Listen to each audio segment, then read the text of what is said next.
morning. Glad that you are with us this morning, the August of 17th, 2020. You're watching KBC Channel 1, and this is Good Morning Kenya, where we keep you abreast on what is happening in as far as the latest news, as well as tackling current affairs. I'm Regina Manyara, glad to have you on board, and I am pretty sure that you had a great weekend. We're going to be looking at what happened, especially in the sporting arena over the weekend. We know that Barcelona really received a hard beating over the weekend. That and so much more coming up in not too long. And also we're going to be focusing on matters succession politics come 2022. And remember, a showdown is looming this morning, on Monday morning, on the Senate, as members opposed to the controversial county revenue sharing formula maintain a hard stance. This and so much more coming up in the headlines. Welcome once again to Good Morning Kenya. I am Jerome Boy. Glad you are with us. Now, Regina has just mentioned the weekend games, and there's one word that one Okinyi here has used that we shall not use, as it is not TV friendly, but we'll be giving you more details about what has been happening over the weekend in regards when it comes to the sporting arena. But today being Monday, we always get to focus on matters concerning the family. And today we're going to be looking at how this whole situation when it comes to dealing with trauma, given that we are in this pandemic, it is a traumatic event in itself, but how are we handling this situation? That is one of the angles that we're going to be taking, and also we're going to be focusing on how trauma affects children, especially those who are in families where parents have separated via divorce or just unofficial separation. We're going to be having that discussion. Excuse me. Feel free to be part of this discussion. Talk to us. We'll be giving you the communication platforms in and not too long. But in the meantime, we want to get started with what is happening in the headlines this morning. Do stay with us. We'll be right back.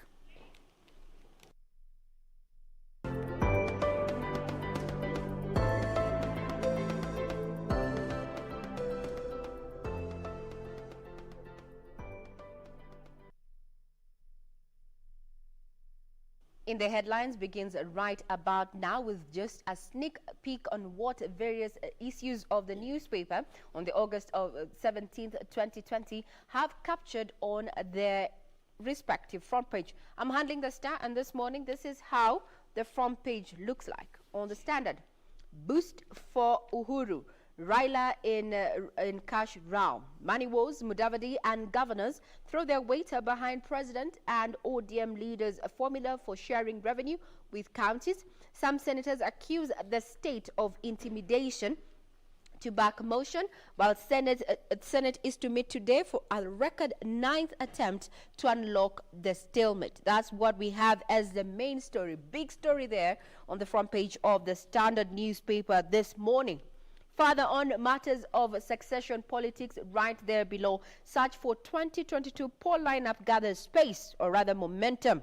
Court boss there pictured there in that particular insert is that Uhuru succession court boss Francis Atwoli yesterday hosted a delegation of Jubilee, KANU and ODM leaders in Kajiado. From left is David Murathe, Junet Mohammed, Maura Mauka, Peter Kenneth, Gideon Moi, Perry Sobiko and James Orengo, while the back row is William Kamket and Memusi Kanchori. Matters of 2022 continue taking shape in as far as our local political scene is concerned. Further on, domino effect of COVID-19. The strict online teaching rules to hit universities.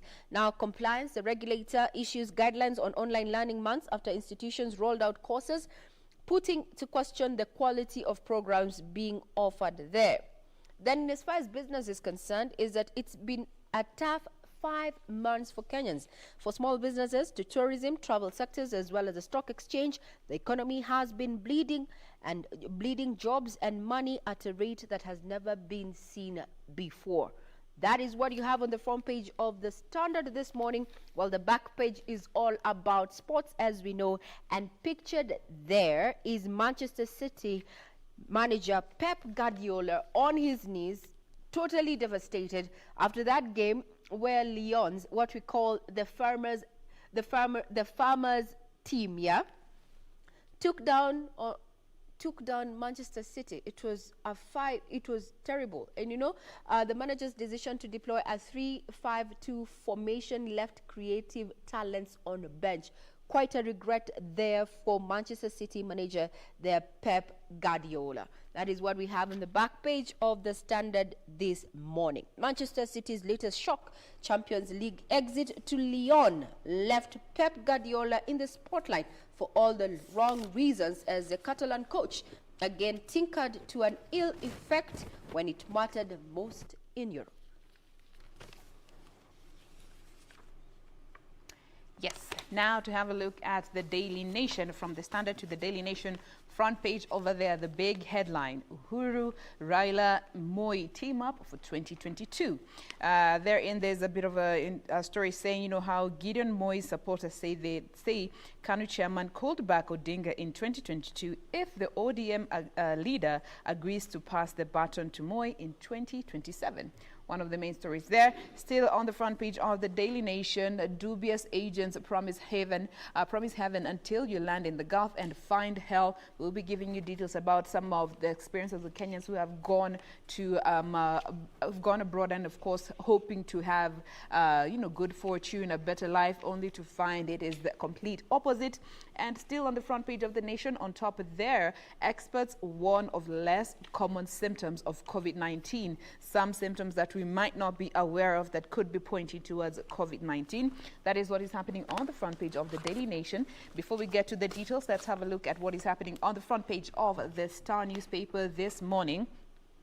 The main header matters concerning the Health Ministry, where the Health Ministry is facing graft allegations of a COVID-19 funds. And Kagwe, the CS, has been quoted saying, "How I will dismantle Afia House cartel." In brief, he's quoted saying, there are those who have penetrated the institution over a long time. We are not talking about people who entered there last month. We're talking about people who are doing what they are doing and have done it for the last 20 years or so. Those are the words of the CS right there. Still on the front page of the Star, cabinet changes inevitable, says President's allies. We'll be giving you details about that, what is going on in regards to the cabinet. 11 suspects escape from Bungoma cells. More details about that coming up as we get into the papers this morning. Now we get into the details of stories that we've just highlighted and so much more. Now we get into the issue of the Senate row, as we expect a showdown in today's sittings at the Senate. Those who are opposed, members of the Senate opposed to the county revenue sharing formula, maintaining a hardline stance. Now Uhuru, Raila win governors in last efforts to end the cash sharing row. KBC Channel 1 is going to be bringing you, live pictures from the Senate to just find out which way the Senate is going to take, with this being the 9th attempt to get to a consensus. Now it seems that county chiefs support proposal to retain the old formula until the government increases the county allocation to 348 billion. Remember, the monies that are in question right now, then the debate is going to be taking center stage this morning, is 316.5 billion shillings in there. Now it seems that the governors support the proposal by nominated Senator Petronila Were, that counties continue with the expired second generation formula that shared out 316.5 billion until they receive an additional 31.5 billion from the exchequer. Now the proposal is said to have the backing of President Uhuru Kenyatta and ODM leader Raila Odinga. This particular formula differs from the one fronted by Senator Mithika Linturi, and which has the backing of Deputy President William Ruto. Just a sneak peek into what Linturi's formula is all about is that he proposes that the equitable share be 270 billion and the difference of 46.5 billion be subjected to the Commission on Revenue Allocation sharing formula. Now the proposal is backed by governors, will ensure that no county loses funds. However, a closer scrutiny of the formula shows that 9 counties stand to lose more than 2.5 billion shillings, with Mandera leading with a loss of 1.3 billion shillings. Now, still looking at the same story, it is on the back page of the Daily Nation, the A to Z of a revenue debate as the senators meet again, and governors and lawmakers now are asking to back Were's proposal. Now, in Were's proposal, just in brief, Ms. Were wants the second generation formula retained in sharing the 316.5 billion to the devolved governments in this financial year. She says that the formula that was developed by the Commission on Revenue Allocation should only apply if the money raised is raised to 348 billion. Now, if equitable share is below 348 billion, the cash should be shared as follows. Now, this is her proposal. Just in brief, the population percentage should be 45%, equal share 26%, poverty 18%, land area 8%, fiscal effort 2%, development factor at 1%. And if her proposal is to be adopted, 9 counties will lose amounts ranging between 1.2 billion and 48 million, while 38 others will gain amounts ranging from 98 million to 3 billion Kenyan shillings. Now, this is a record 9th time that they're going to be having this sitting, and as of last week, there were 11 proposals. There are 11 proposals were on the table, and the House is yet to make a decision, and we are hoping that today they're going to be making a decision. But in total, 28 counties are going to gain in the finance committee's proposal. Now, our reporter Gladys Mungai has more details in regard to that controversial revenue sharing formula, as we await to see which direction this particular special sitting that is the 9th attempt at Senate getting to a consensus. Here's a report by Gladys Mungai.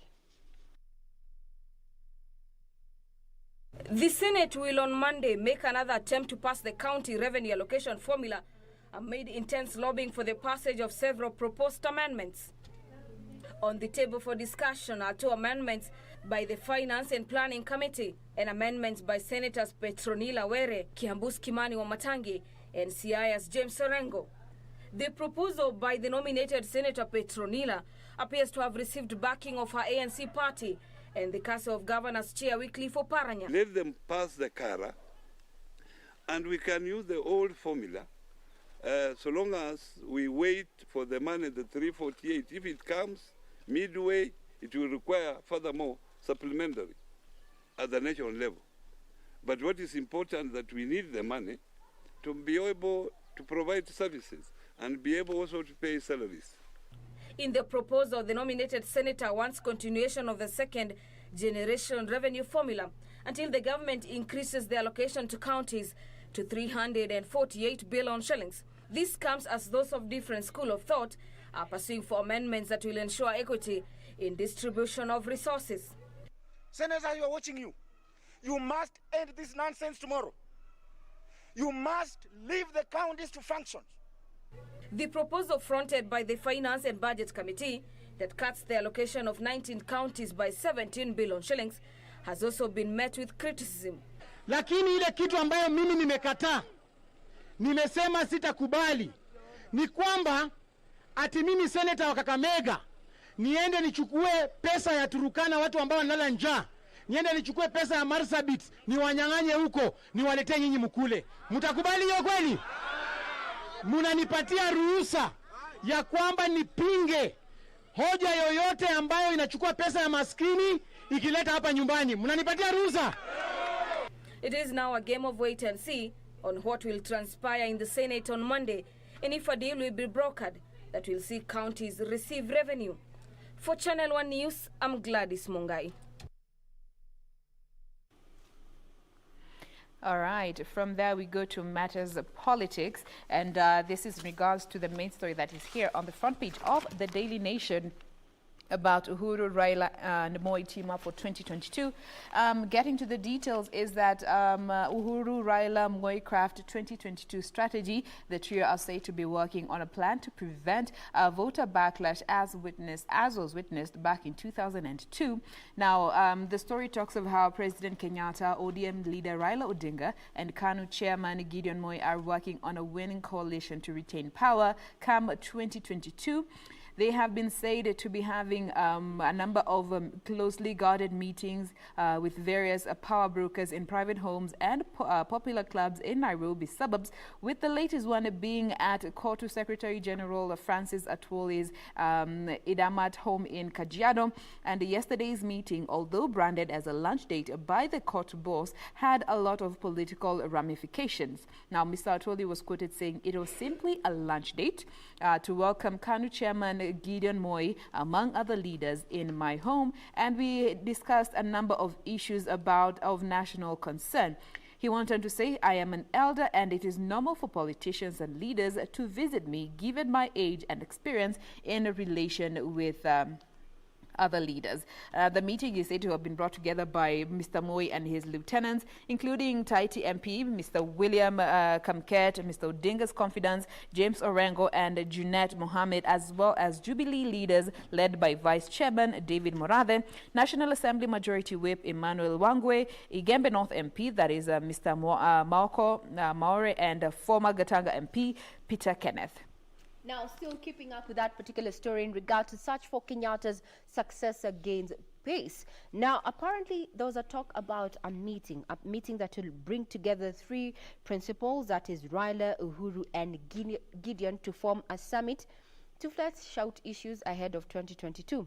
Now, the talk of the summit to be formed by the three leaders could be a further pointer that Deputy President William Ruto is not the automatic successor to Uhuru after his tenure expires in 2022, and this could actually boost KANU leaders' political clout, particularly in the Rift Valley. That's what analysts are saying. Now, this particular Kajiado meeting comes just days after Ruto weighed in on the issue of succession talk, saying that he knows there's something called deep state and it is out to stop his presidential bid come 2022. He claimed the group is akin to one that tried to stop his joint ticket with Uhuru in 2013, when the pair were facing cases at the International Criminal Court at The Hague. 2022 succession politics continues taking center stage. And analysts are also saying that, the meeting at Atwoli's home says the table is to have Raila, Uhuru, and Gideon form a summit to flesh out issues regarding 2022.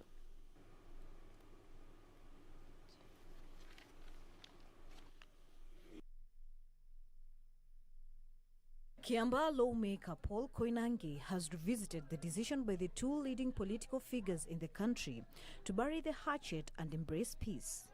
While lauding the move by President Uhuru Kenyatta and ODM leader Raila Odinga to jointly spearhead formation of the Building Bridges initiative, the legislator, who also serves as a chair of National Assembly Committee on Security, maintained that the process will aid efforts to unite the country, even as he called on Kenyans to rally behind initiative as a way of realizing lasting peace and meaningful development. Juzi tulienda hapo Bomas of Kenya na niambia watu hakuna kitu inabaki Kenya. Ni watu wapendane. We must learn to love each other. We must learn to listen each other. And we must learn to forgive each other. And we must learn to work together. Kama nchi inakaa namna hiyo, shida gani itakuwako? This coming at a time Kiambu Governor James Nyoro called for an end to impeachments orchestrated by members of County Assembly whom he accused of engaging in witch hunt.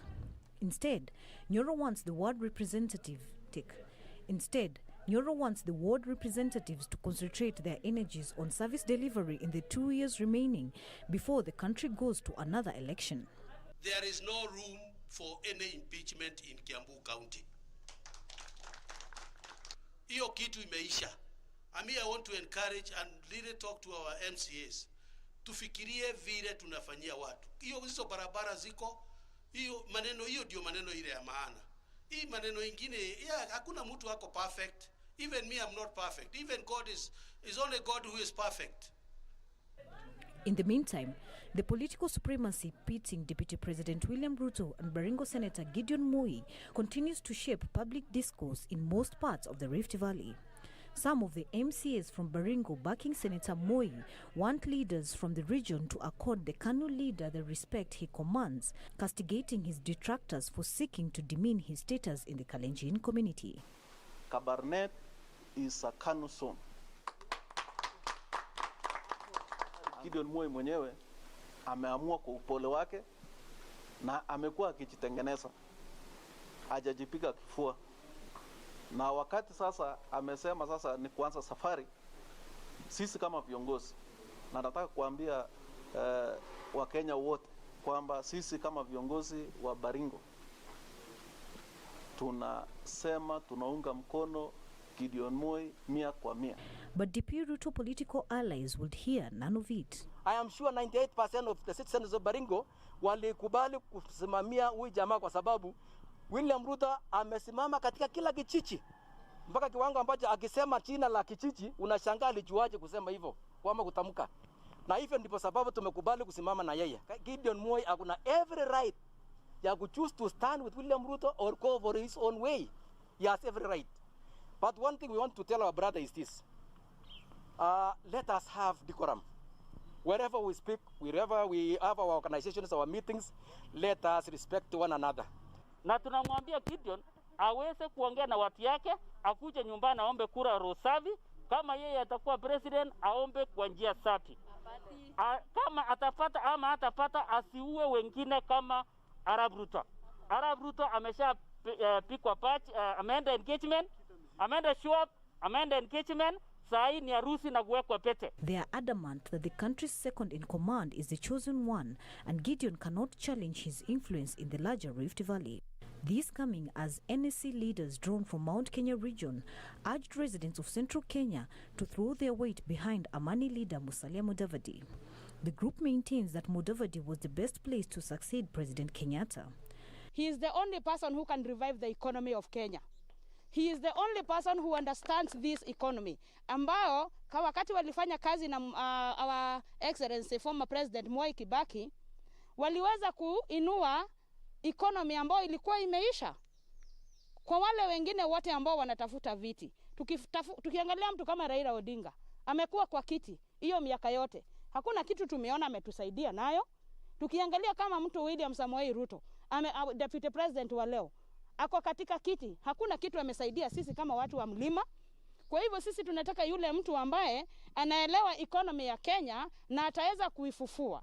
Elsewhere, a section of youth drawn from Kisii County formed a movement geared towards mobilizing young people to rally behind Interior Cabinet Secretary Fred Matiang'i. In the event, he expressed interest in the country's top seat come 2022.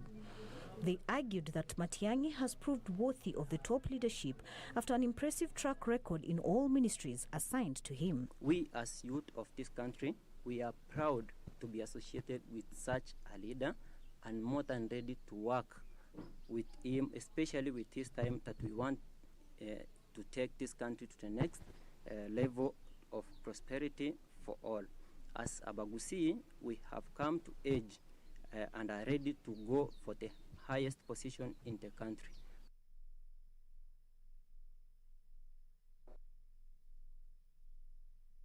Now, cabinet recess won't disrupt services. Ministers will get a break from weekly committee meetings and find time to tour state projects. Now, the head of public service, Joseph Kenyo, has assured that the delivery if government services will continue uninterrupted as the cabinet proceeds to a 2-week recess beginning today. Now, Kenya said the recess was in the 2020 calendar of cabinet and its standing committees covering the financial year 2020-2021.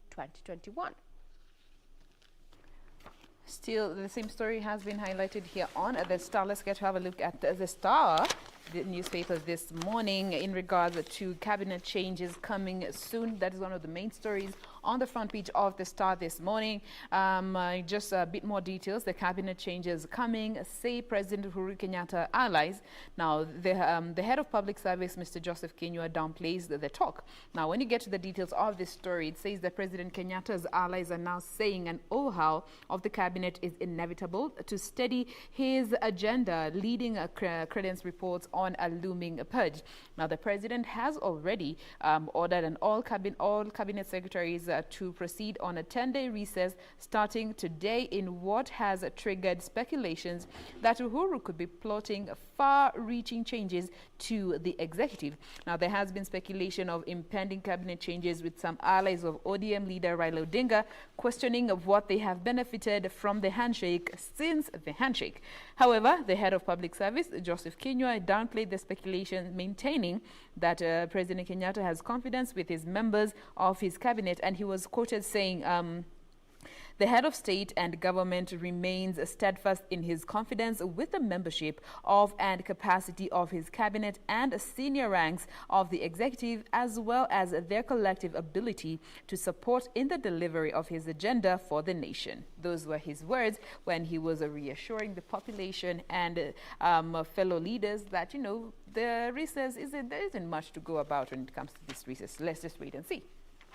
Now, giving us further details in regard to that particular cabinet recess and how it's going to affect government, services is Sarafina Robi, echoing the words by President Uhuru Kenyatta, where he says that he is confident in the capacity of his cabinet and other senior members of his executive. Let's get that particular report. The cabinet and senior members of the executive will go on recess starting this week until the end of the month. This follows a directive from the Office of the President requiring highest-ranked members of the executive to take a break from weekly cabinet committee meetings as well as working tours, site visits and field engagements. But the news of President Kenyatta asking his entire cabinet to proceed on a 2-week leave sparked speculations of a possible reorganization of the top leadership of the executive branch of government. The speculations prompted a clarification from State House, with Head of Public Service Joseph Kinyua dismissing the rumors, terming them far-fetched. In a statement to newsrooms, Kinyua noted that the head of state and government remains steadfast in his confidence with the membership and capacity of his cabinet and the senior ranks of the executive. He further says the president has faith in the individual and collective ability to support in the delivery of his agenda for the nation as he continues to steer Kenya further along the path of the most consequential era of transformation in our nation's history. Kinyua further noted that during the cabinet's time away from official duties, the delivery of government services will continue uninterrupted. During the working recess, the cabinet secretaries and principal secretaries will not have scheduled engagements unless otherwise directed by the president, or urgent meetings, cases of national emergency and any other exceptional circumstances. They shall be allowed to take leave from office subject to the prior approval of the president.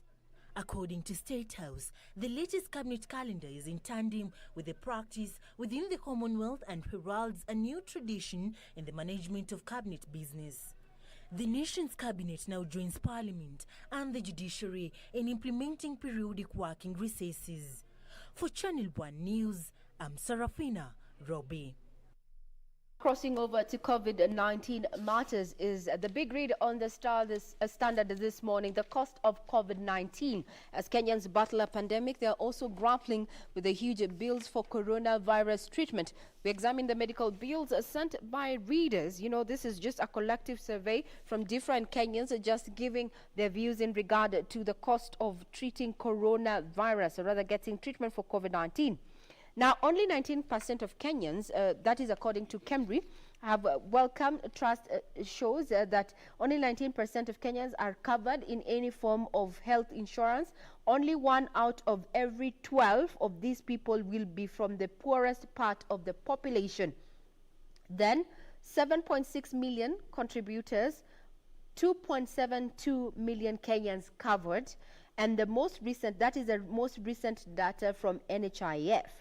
Now, This, which the insurer says translates to an overall coverage of only 27.2 million Kenyans.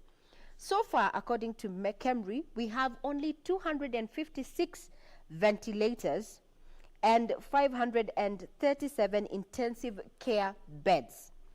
Now, we have 22 out of 47 counties at least have one ICU unit. That is the current survey in terms of how prepared or not the health sector is in light of the COVID-19 pandemic.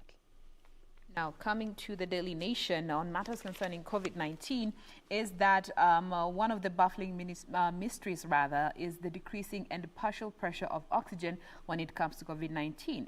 But we need to watch out for changing of viral behavior, and this is in regards to one of the main stories here on the front page, talking about some symptoms that might not be as common but are pointing to COVID-19. Now, it is more than a respiratory infection, and these were the words of some experts who say that, fever, dry cough, fatigue, sore throat, headache, and muscle pains are the common symptoms of COVID-19. Now, to the layman, these are clear signs that your body's immune system is fighting the virus. But to those that aren't, those aren't the only symptoms that are pointing or have been linked to point to COVID-19, the respiratory or rather respiratory infection. Some people have had less typical symptoms, including nausea, diarrhea, delirium, loss of smell and taste.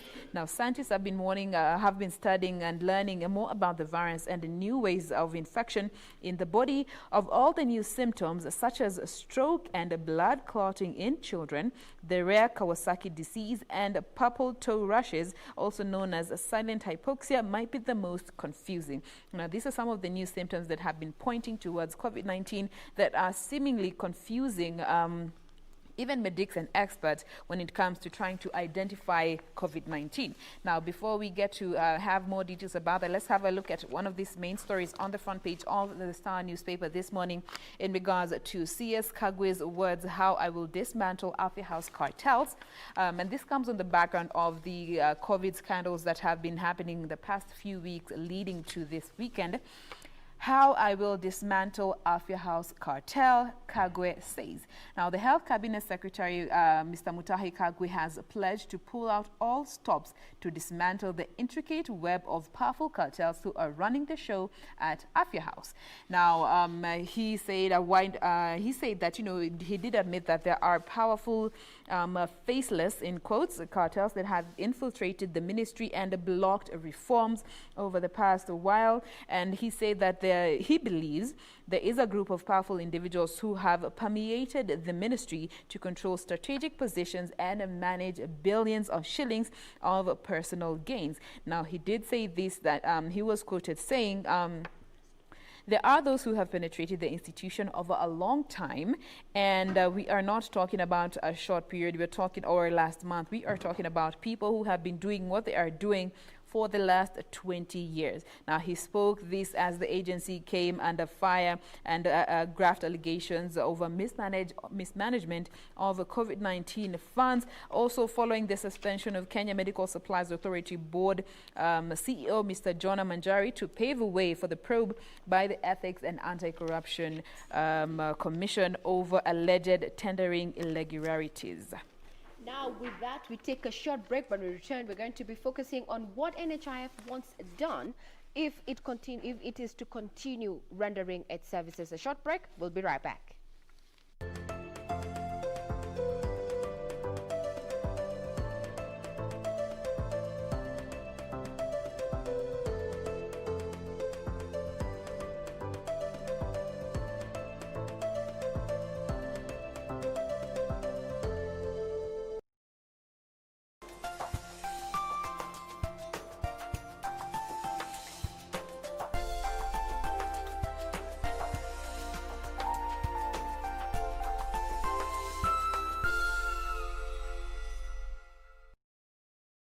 KBC, in collaboration with the Kenya Institute of Curriculum Development, is broadcasting enhanced out-of-class learning on radio, television, and online. Catch the lessons every weekday on KBC Channel 1 from 2 to 4 p.m. on KBC English Service and 15 FM from 9:15 a.m. to 5 p.m.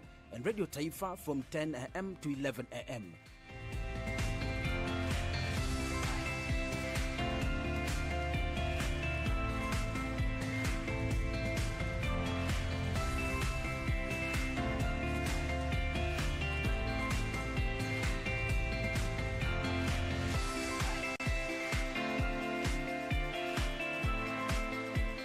KBC English Service, Radio Taifa and 15 FM are also available countrywide on the free-to-air Signet digital TV platform, or log on to www.kbc.co.ke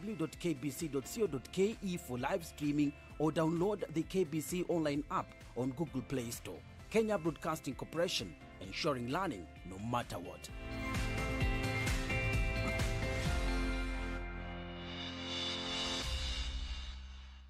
Tonight on KBC Channel 1. And there cannot be a better life partner for Ahankara than Sushi. At least this year I could see you on your birthday. I could do something for you. Son and I are going to meet the Emperor in the evening, so that everyone learns what transpired 14 years ago.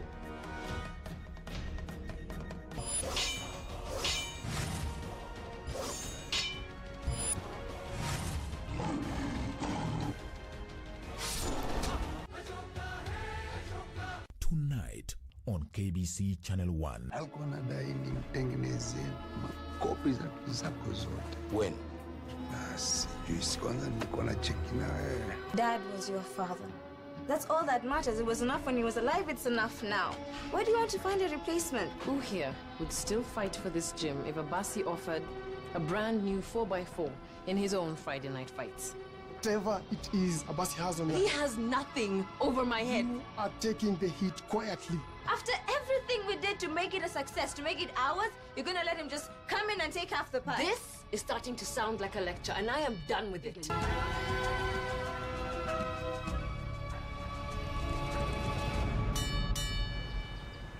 Tonight on KBC Channel 1. I don't want to deceive either one of them. You have to find out who the baby's father is. Well, she cashed the insurance policy in this morning, and she would like to return to your granddaughter's apartment right away. No, that will never happen. I love you just the way you are. I don't care if you have a lot or a little. Seems that you're happy that Ramon is actually with Fabiola. Let me remind you that I'm your daughter, not her. It's because you're my daughter. In love with Ramon.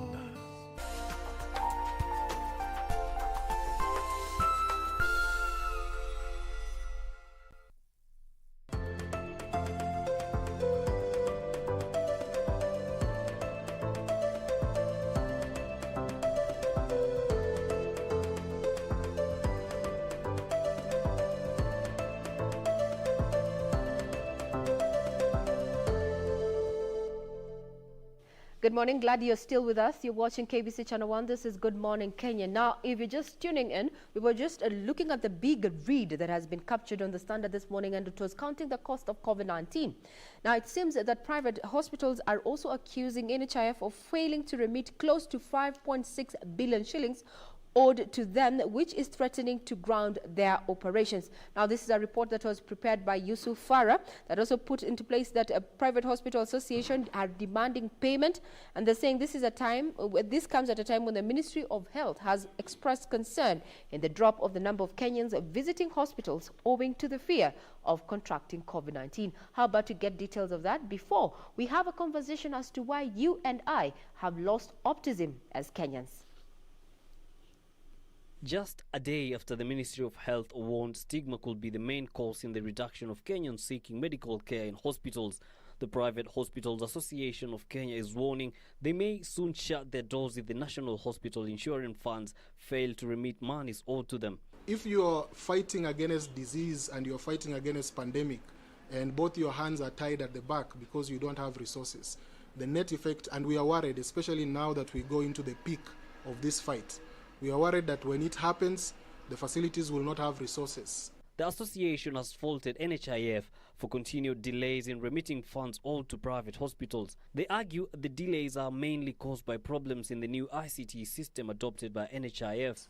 Na hiyo e-claim kutoka wakati waliposimamia kuisimamisha Agosti mwaka uliopita kufikia sasa kuna claims kama bilioni 5.7 ambazo zimefungiwa pale katika ile claim. Ziko genuine lakini haziwezi kuwa process kwa sababu zimefungiwa pale. The association chair Brian Lishenga says they have been forced to lay off some of their staff owing to the financial constraints. The coin, when subscribers for NHIF fall by 77%, has a direct effect on resources available for healthcare providers to pay their staff, to pay their suppliers, to keep the hospitals open. Lishenga says they're also facing challenges in paying their suppliers and purchasing medicines and other health requirements. Kama hospitali ya kibinafsi hatupati hizi misaada kutoka kwa serikali na tunatafutana nazo tuweze kununua.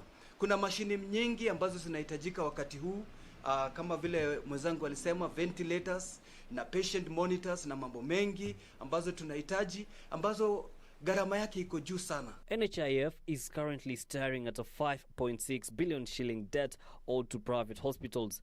Separately, the Kenya National Union of Nurses Secretary General Seth Panyako wants those propagating corruption in the Ministry of Health held to account. 5.3 billion, which was meant for free maternity, medicine for people living with the HIV, maternal child health. That money was stolen. 5.4 billion. And up to now, nothing has happened. No one was arrested. Nothing happened. Panyako is demanding the arrest and prosecution of those behind dubious procurements in the ministry, resulting in loss of funds. Yusuf Farah, Channel 1 News. Now, it seems you and I have lost optimism. Now, captured on the Standard this morning is that it has been the worst 5 months for many Kenyans. This is according to the latest survey by InfoTrack.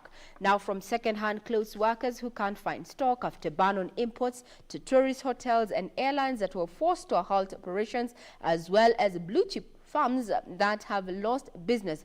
Many Kenyans say it has been the worst 5 months for the economy in decades. What is your take? Remember, this is a live broadcast. You can reach us on our various social media platforms. Mine on Twitter is at Ray Manyara. My colleagues is at Jane Wamboy, and the official station handle is at KBC Channel 1 News. What is your take about the current situation? This is the latest report by InfoTrack that has been captured ably. They are having different Kenyans giving us their views in regard to what they think about the first 5 months of 2020. Remember when we were crossing over from, 2019, there was all this talk about this is a year of double blessings. But hey, 2020 is here. So now this is in regard to that particular report by InfoTrack that has indicated that, in some cases also lenders have been forced to restructure the loans for borrowers distressed by the pandemic. And a total 844 billion worth of loans has been restructured, and that is their terms have changed by the end of July. Now, the same story has been written here on the Star newspaper. Nairobi residents are most disillusioned Kenyans, says the poll. Now, city residents are only 57% optimistic and don't expect the situation to improve in the next 1 year. Now, this is the report that was done by InfoTrack in regards to the optimism levels. And the poster said to have interviewed 37,400 Kenyans between the period of November 2019 and January 2020. And Nairobi is said to be leading when it comes to this lack of optimism index. And they were looking at issues to do with increased development, peace and good governance, improved service delivery. And those were the words of one Mr. Walter Nyakudi, who is the InfoTrack research manager. Now, Nairobi residents are found to be having the lowest optimism levels at 57.4%, just behind Coast, who are standing at 60.6%, Nyanza with 61.7%, and Western at 63.8%. Now, they did divide the country into the former provinces as they were doing this, conducting this research, and they're highlighted actually the figures when it comes to the top 10 happiest and the bottom 10 most unhappiest and most optimistic counties in that order. So we will be giving you more details of that as we proceed on with the show. We actually have an interview lined up, but we'll be getting to that in not too long. Now, before we engage the head researcher of InfraTrack to just shed more light as to, the survey and what was the objective of that particular survey, is that Gladys Mungai also prepared a detailed report and gave us, just sneak peeks of that particular survey, where it says that according to that particular survey, city dwellers are especially extremely discouraged by their current circumstances. And interestingly, is that surveyors shows that the youth are more optimistic than the older citizens. Here is Gladys Mungai's report. The latest report by InfoTrack indicates low level of optimism among Kenyans compared to a few years ago. According to the report, general optimism index dropped as much as 10% compared to 2015, where the figure stood at 75.5%. While youth have been ranked as a highly optimistic compared to the older generation, the general trend is that of a population that is increasingly becoming resigned owing to the country's state of affairs. In the report, city dwellers are extremely discouraged by the current circumstances. Although many move to the cities and large towns in search of opportunities and a better life, a majority end up disillusioned and frustrated. Suggesting that county governments and policymakers, at large, must marry the two roles, the functional roles of service delivery and, the soft issues that cater for emotional well-being. And then, evidently, our cities are not places of hope. City dwellers, many people who live in large towns, are extremely discouraged by their, current circumstances. Despite the fact that they move to these places in search of opportunities and a better life, a majority of them have ended up being, disillusioned and frustrated. The report has also ranked Nairobi, Trans Nzoia, Taita Taveta, Mombasa, Nyamira, Busia, and Siaya counties as the most unoptimistic. The study, which consisted of 33 indicators and 5 approval rating questions, showed that Uasin Gishu County was the only county in Kenya that registered an increase in optimism index. According to the survey, that Makueni, Uasin Gishu, Elgeyo Marakwet, Tharaka Nithi, West Pokot, Nyandarua, Embu, Machakos, Kericho, and Kwale have been listed as the most optimistic counties. Kilifi, Nyamira, and Migori are among 10 counties that were recorded as the least optimistic. Some of the factors that contributed to optimism included proximity to top political power, open governance, change of personal development, as well as education. For Channel 1 News, I'm Gladys Mungai. From that detailed report by Gladys Mungai, just giving us a sneak peek in regards to that particular survey, I'm joined live by InfraTrack Research Manager Walter Nyabunde. Good morning, sir. How are you? Great to have you on board. Thank you, Regina. Good morning. Thank you for having me. Glad to be here. Great. Now, just looking at the statistics, or rather that particular survey, it shows that what is, let's start with the most unoptimistic counties. Nairobi City falls in right there, right after Taita Taveta. From your survey sample, what reasons did Nairobians give, to why their optimism is that low? Given it's a capital city and we've been seeing different changes here and there, especially where with the NMS coming into place and such. Regina, I think it's important that we give some context to the findings before I answer that question. In terms of when the survey was conducted late last year, towards the end of October, and part of this year, that is beginning of the year in January. So it is a survey that we have christened the County Track Survey, and the happiness index which we released last week and the optimism index that we released yesterday are part of a larger survey, a part of the larger county track survey, which seeks to establish the performance of county governments. So it is essentially a benchmarking tool that is meant to interrogate the performance of county governments against functional elements, and the functional elements are derived from the devolved functions as outlined in the fourth schedule of the Constitution. But we went ahead and we married that, or we decided to interrogate how happy, how optimistic people are in different counties. So with respect to Nairobi, what their optimism is just part of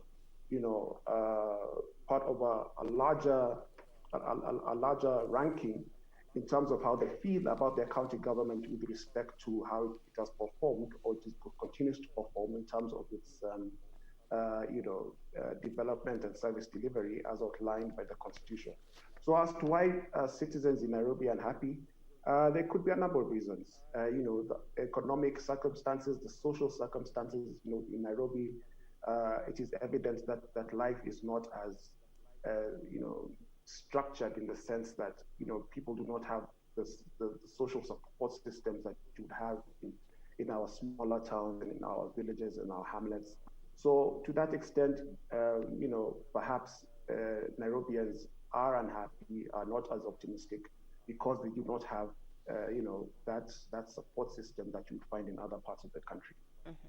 Now, in this report, it indicates that it happens that Makueni County happens to be the happiest. You can say the constituents within Makueni County are the most optimistic and the happiest lot. Does this have to do, because you've said what parameters? Maybe you can also just shed the light in the parameters that you use to conduct this survey, so that you can be able to put it in more context and understand when you say that Makueni is the happiest and most optimistic, county, or rather their constituents therein. Indeed. In terms of the optimism, which is what we're discussing today, the optimism index was derived by asking the respondents one question: how optimistic are you that life in general will be better next year than it is today, where 1 is extremely unoptimistic and 10 is extremely optimistic? We then came up with the index, the optimism index, by computing those respondents from the respondents in every county and deriving a mean that we then use to determine the county's optimism index, and then ranks them from number 1 to 47. So with respect to Makueni, obviously it's in the public domain. I mean, perhaps you know better than I, because you report about it all the time, that Professor Kibwana has done a lot of things in the county. From the universal health care to the food processing plants, to his engagement with the electorate in terms of what he's doing in terms of public participation, and many other things, which of course have been probably we would say sources of optimism. Those are the things that have made people happy and optimistic. But from the report, we also see that in counties, certainly in counties where popular politicians or influential politicians have expressed the desire to seek higher office, we're also seeing a strong link between those counties and optimism therein. So that is the same for Makueni.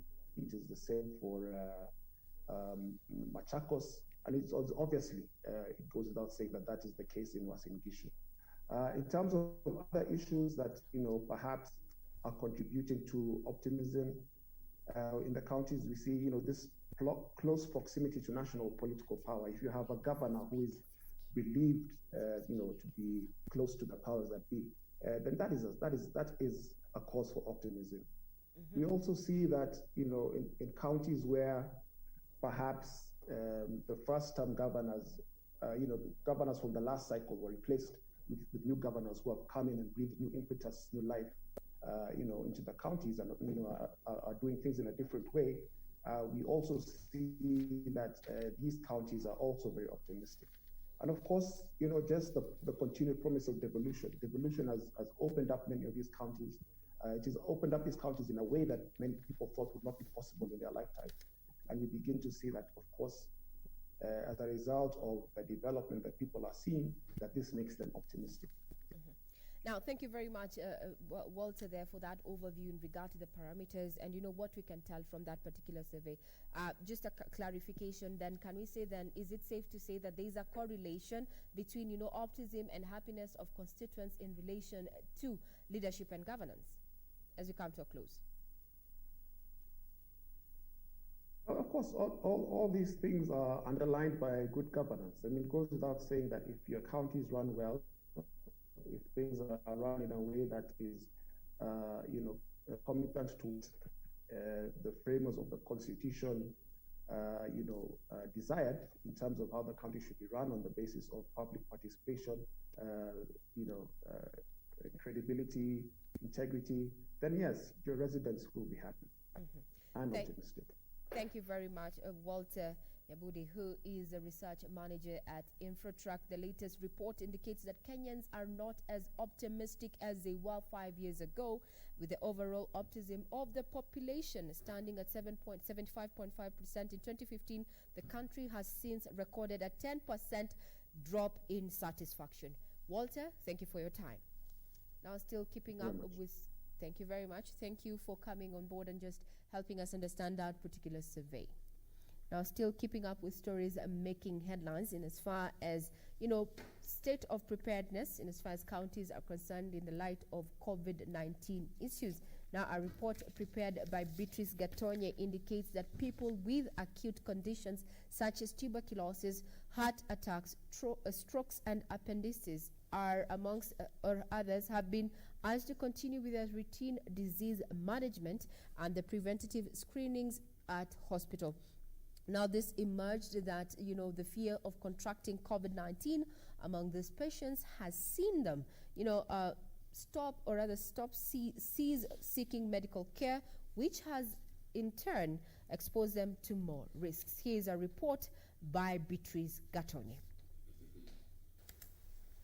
In Homa Bay County, Ndhiwa Sub-County Hospital TB and Leprosy Coordinator Dr. Alberta Obiero said many people regard hospitals as a source of infection, while some believe sinister rumors about what happens in hospitals for patients who have symptoms of COVID-19. This, she said, has caused fear among people with pre-existing medical conditions, noting that many are not seeking medical care until their conditions worsen. She said if this situation is not reversed, many will die from the conditions that could be managed. I'm trying to urge the community that as long as you have any of these symptoms, fever, cough, chest pain, breathlessness, do not hesitate, come to the health facility and we'll be able to know whether you have corona or TB. Do not fear, because not all cases of TB are corona. In the meantime, hundreds of native Maasai families living in conservancies neighboring Amboseli National Park in Kajiado County have been left vulnerable since the COVID-19 pandemic hit the country. Here, families depend on international tourists to make a living through selling bead ornaments, artifacts, and entertaining them through dance and song, an industry that has since been adversely affected. They called on the government to come to their aid by supporting them with sustainable programs during this period of the pandemic. Tangia hii COVID-19 ianze, tumepata changamoto mingi. Moja, walipoenda, sasa hatukupata pesa kupitia kwao kwa sababu tulikuwa tunauza hii vinyago na maushanga, lakini walipoenda basi biashara yetu iliharibika. Elsewhere, SACCOs are calling on youth to develop a culture of saving, challenging them to form small groups and start saving the little they earn from the manual jobs, especially during the COVID-19 pandemic. The youth have also been urged to take advantage of the low interest rates offered by SACCOs, as well as numerous and unique products to suit their current lifestyles. Because our purpose here is to save money and get loans. That is the purpose of a SACCO. So if you come in, you will save, we give you 4 times of what you have saved in the lowest interest. And the adverse effects of the COVID-19 pandemic have continued to push many Kenyans to the edge economically. Residents living along the busy Meru Maua Highway, just a few meters from Kenya Methodist University main campus, have resorted to selling their house goods to make ends meet. Zaida kuna ugonjwa wa corona, watu wako na sinda sana ya pesa. Watu wanauza vitu kwa wingi sababu hakuna pesa, wamekosa kazi. Ndio tunashughulika kununua hivi vitu tukiuza tena. Beatrice Getonyeng-Etich, Channel 1 News. Let us now move on to county news, starting with the Daily Nation County News pull-out segment here. Let's start with Kilifi, where they say remove a ban on alcohol, hoteliers plead. Now, tourism sector players in Watamu have urged the government to relax some of the COVID-19 restrictions, particularly the ban on alcohol, in order to attract tourists. Owners of hotels, bars, restaurants, and the likes, and even border operators, say that the current restrictions barred tourists from visiting the resort town. Now, the hotels have already opened, including some have been named there, but they are expressing optimism. As they say, one was actually quoted saying, one of the biggest challenges now is the ban on alcohol. Allowing tourists to drink alone in the room is not enough to encourage them. Those are the words of one Mr. James Uwesonga. Now, moving on to Lamu. 90 new medics hired to boost COVID-19 fight. So the county government has hired 92 new medics in a bid to boost its response to in regards to the fight against COVID-19. The new lot of nurses, clinical officers, pharmacists, radiographers, laboratory technologists, and community health workers were hired under the Universal Healthcare Program, bringing the total number of personnel to 150. And he was speaking at the county headquarters, that is Governor Fahim Twaha pledged his administration's commitment to quality healthcare, citing the heavy capital investment in infrastructure. Now, before we move on to the Standard, let's have a look at this particular story on the Star this morning. Still in the counties pull-out, this is now happening in Rift Valley, where 11,000 girls are pregnant in North Rift. They trade sex for sanitary pads. More than 11,000 schoolgirls and teenagers have gotten pregnant in the North Rift since school closed in mid-March. This past 3 or so months, 11,000 girls have fallen pregnant due to transactional sex. Now, these ones are reported in the 8 counties. The real number is much higher. Of course, this is just an estimate. Schools were closed, of course, due to the COVID-19 pandemic and will be reopening in January. But since then, the economy there has been hard hit by COVID-19, so everyone is needier, and more so these girls who are in vulnerable situations, girls and women in the grassroots who are often forced to trade sexual favors for sanitary kits to avoid the horrid embarrassment of menstrual flows.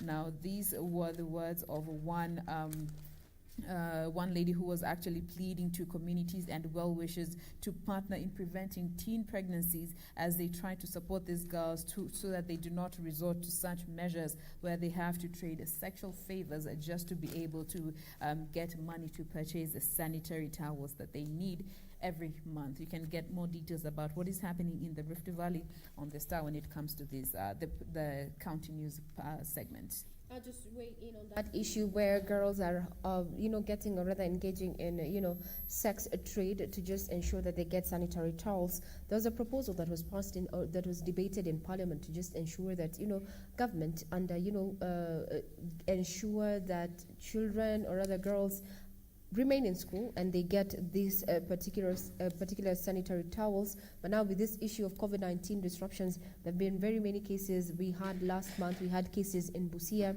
Now it is, it's now getting on or catching on in various counties as well. Remember, you had a conversation last week with one organization that is made up by young people, that is Luminous Hearts, that has come together to ensure that, Project Dignity, under Project Dignity, saying that children, especially girls, should not engage in sex trade because for lack of sanitary towels. And also further went on ahead, Jane, to include the boy child and said that it's the high time that we looked at both girl child and boy child together and have them, that everyone is remains dignified. You know, you wear what the people see on outside. Let's also be an equal reflection of what you have underneath your outer clothes, if I can see that. 11,000 is a pretty shocking figure. That's during this short period, and this is only what has been recorded. What of those cases that haven't been reported? Indeed, it's very sad. Very sad. There's someone who's saying in this regard, and especially on social media, that you find that government issues, condoms, yet girls are engaging in sex trade because they lack sanitary towels. One is a choice, the other one is an act of nature. Ponder on that. Now, on stories making headlines in the counties, we focus on Kakamega, where 3 members of one family were lynched by angry mourners in Navaholo area of Kakamega County on Saturday. Now, according to Eric Biegon, the report, a father, his son and nephew were executed by villagers who accused them of orchestrating the murder of another member of the family last week. Now, according to this, villagers, the 3 are believed to have masterminded the kidnapping and eventual killing of a secondary school teacher over a land dispute. Eric Biegon reports on the Kakamega family murders.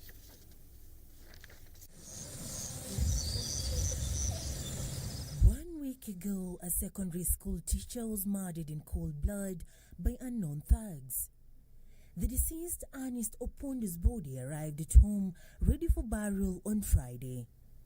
Suspecting that some of the family members might have had a hand in the cold-blood execution of the teacher, the villagers demanded to conduct rituals on the deceased according to community traditions before his final send-off. They will then ask the police, who had been called to man the burial ceremony, to leave the home until the ritual was concluded.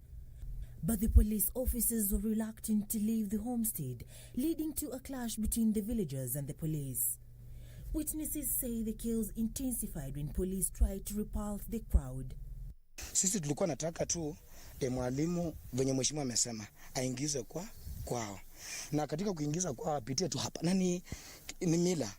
Mtu anapitia kwao ndiye aenda azikwe hata kama alinunua shamba mbali, si ndivyo? Huwa anapitia kwao, lakini walizuia na watu hawakuingia hapa. But due to their numbers, the officers were overwhelmed, and when the 3 other relatives emerged from the house, they were killed by the mob as the mourners set their houses in fire before they killed the family's 3 cows. Huyu mzee hangewawa na hii maneno ya shamba kama ilitokesea, mzee naye ako hapa na askari wako hapa, wanasema hao ndio wanamlinda. Ni maajabu sana askari kutoroka na kuacha mzee peke yake. Sasa the 3 were suspected of sponsoring a gang that abducted and shot dead the secondary school teacher. Shamba ndio imechangia, kwa sababu kwamba ninasikia ile iliuza kwanza huko kwa mtoni. Sasa mwalimu alikuwa anasema watamaliza shamba, alikuwa ameenda kuweka caution. Kwa hivyo maneno ya shamba we can't rule it out, na hii mpango hata ya kifo yake nafikiria ilipangwa kitambo, kwa maana ni maajabu sana. Na hata nina suspect watu hawezi kutoka huko Kisumu, watu 3 ati ni machangili wanakuja kushika mtu hapa. The teacher was later buried at night as the family awaits to send off the rest of the 3 family members. The villagers now want the authorities to intervene and help resolve the land tussle that has led to the deaths of 4 family members. Tunaomba wafanye haki, watende haki. Kama shamba iko na shida, yeye ameongea na viongozi hapa, polisi nikisikia wameelewana na najua haki itapatikana. Sisi tuko na amani, na naimiza vijana wenzangu tuko na amani na tungoje haki itendeke. Ningetoa imizo kwamba kwa wananchi kwamba tujaribu kuzuia mambo ya kabila, mambo ya kimila ambaye yanajulikana sana katika na wenyeji hapa kama kusola. Unaona hii uharibifu yote imefanya kwa sababu ya hiyo mambo ya kusola. So lakini kwa sasa hali imetulia, amani imerudi. Nafikiri mnaona maofisa wa polisi wa kutosha wanashika doria na tuhakikishe kwamba hakuna uvunjaji wa sheria. That particular report from Kakamega closes this session of In the Headlines. Remember, more details and regarding to stories that have been happening in the last 24 hours, be it politics or even what is happening across the globe, or even matters business and sports. You can find them on our website, that is www.kbc.co.ke. That wraps it up for In the Headlines, but do remain here. Being a Monday, we focus on matters of, family, and now we're going to be talking about separation and the rights of children therein. Jane is going to be taking up that conversation, as well as focusing on a national issue. Senate is going to be sitting today, a special sitting, the 9th attempt at for senators to either come to a consensus in as far as revenue sharing is concerned. This is going to be happening, and KBC Channel 1 is going to be right there in the chamber to bring you blow by blow as that particular debate rages on. I'm Regina Manyara. We take a short break, but do not go away. We have so much more lined up for you on Good Morning Kenya.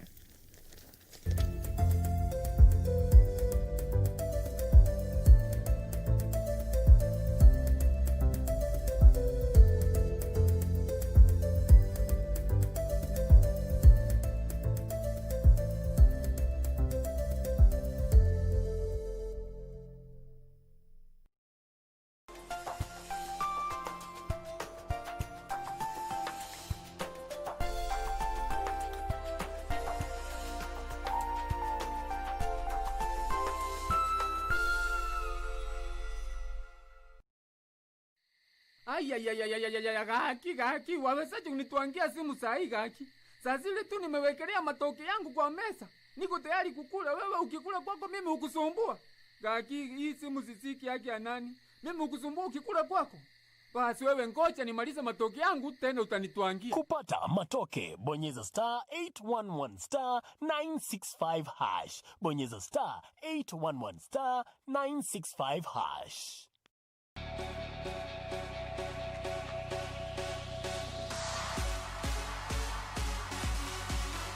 Gear up and maintain a healthy, fit and active lifestyle right there at home by keeping up with Gear Up on Channel 1, 5:30 to 6 a.m. Monday to Saturday. Gear up every day for every moment, and remember to stay home and keep safe.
Thank you for keeping it. Good morning, Kenya. We now want to have a quick look at the roads before we get into the day's discussions. Now, remember, this is just an overview of what is happening on the major roads this morning. And just to remind you of how to know what is happening, remember, when you talk about green, it means it's a go-go. Barabara ni safi, mali safi inaenda chain. When it's a bit orange, it means it's slowing down. Red means it's at a standstill. And maroon means it's an absolute parking lot. So that is how you tell the difference as you watch from home. So let's start with Langata Road.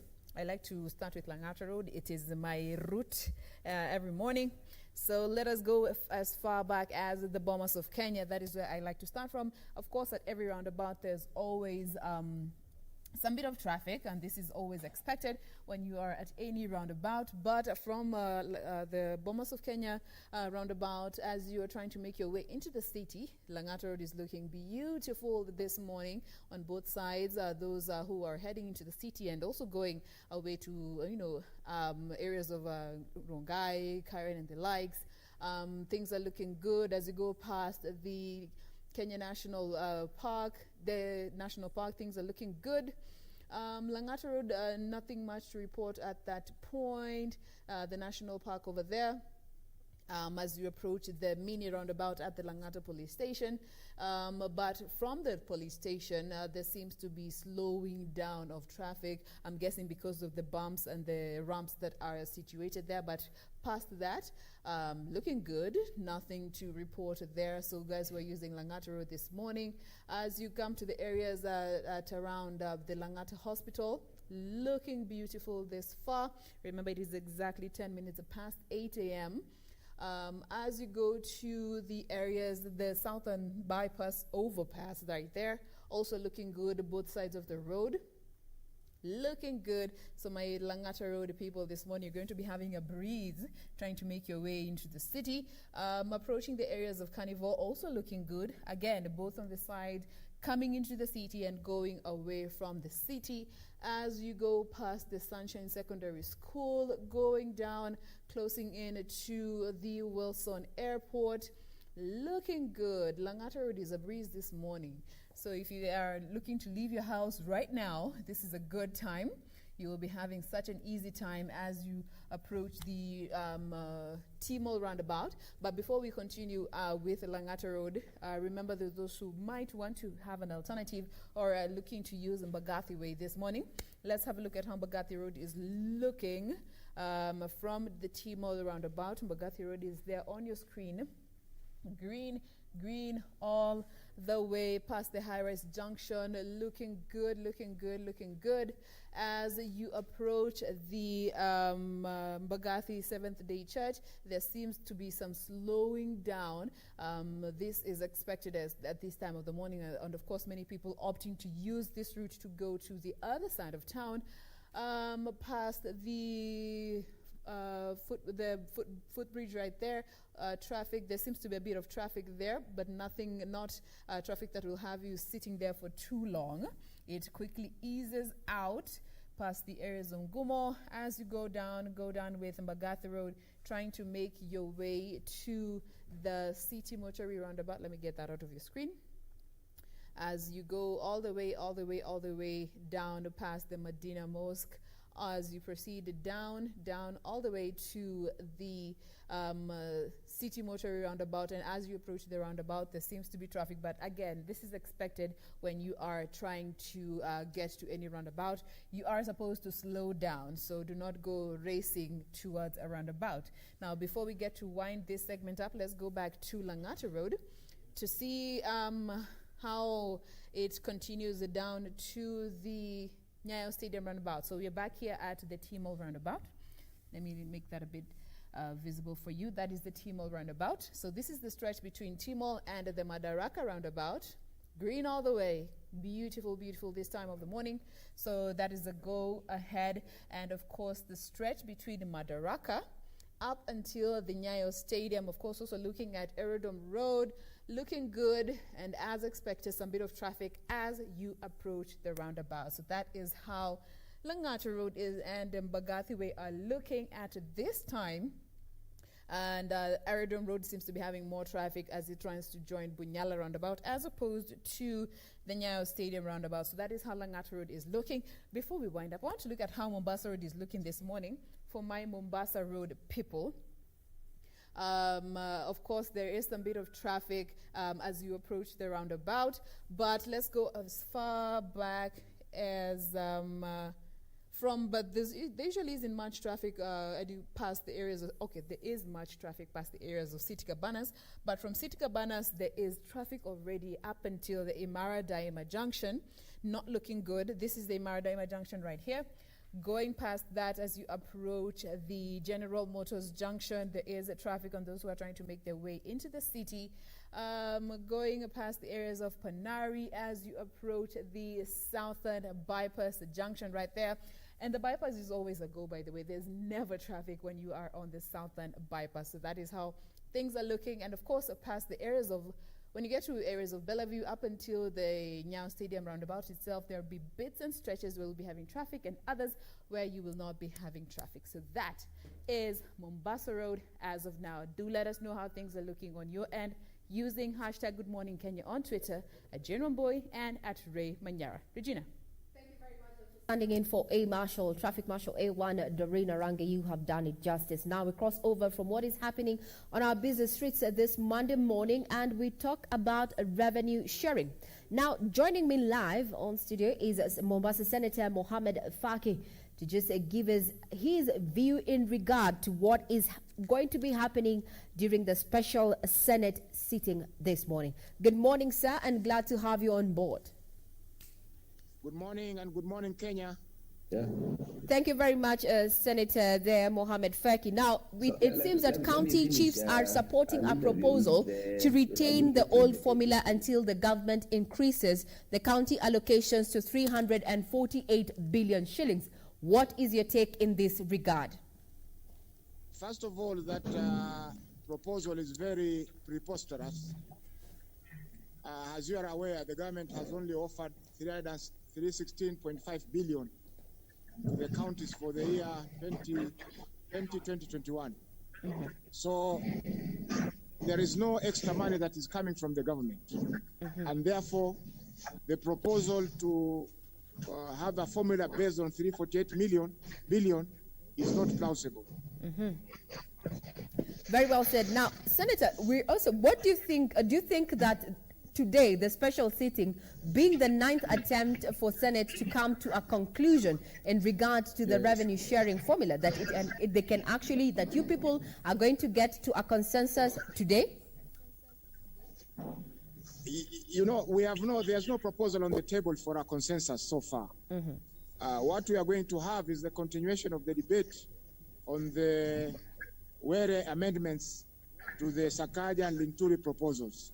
Yes. If the members feel that it meets the expectations, they will vote and pass it. If it doesn't, then it will be voted out, and then we go to the next amendment, I think, which is by Senator Wamatangi of Kiambu.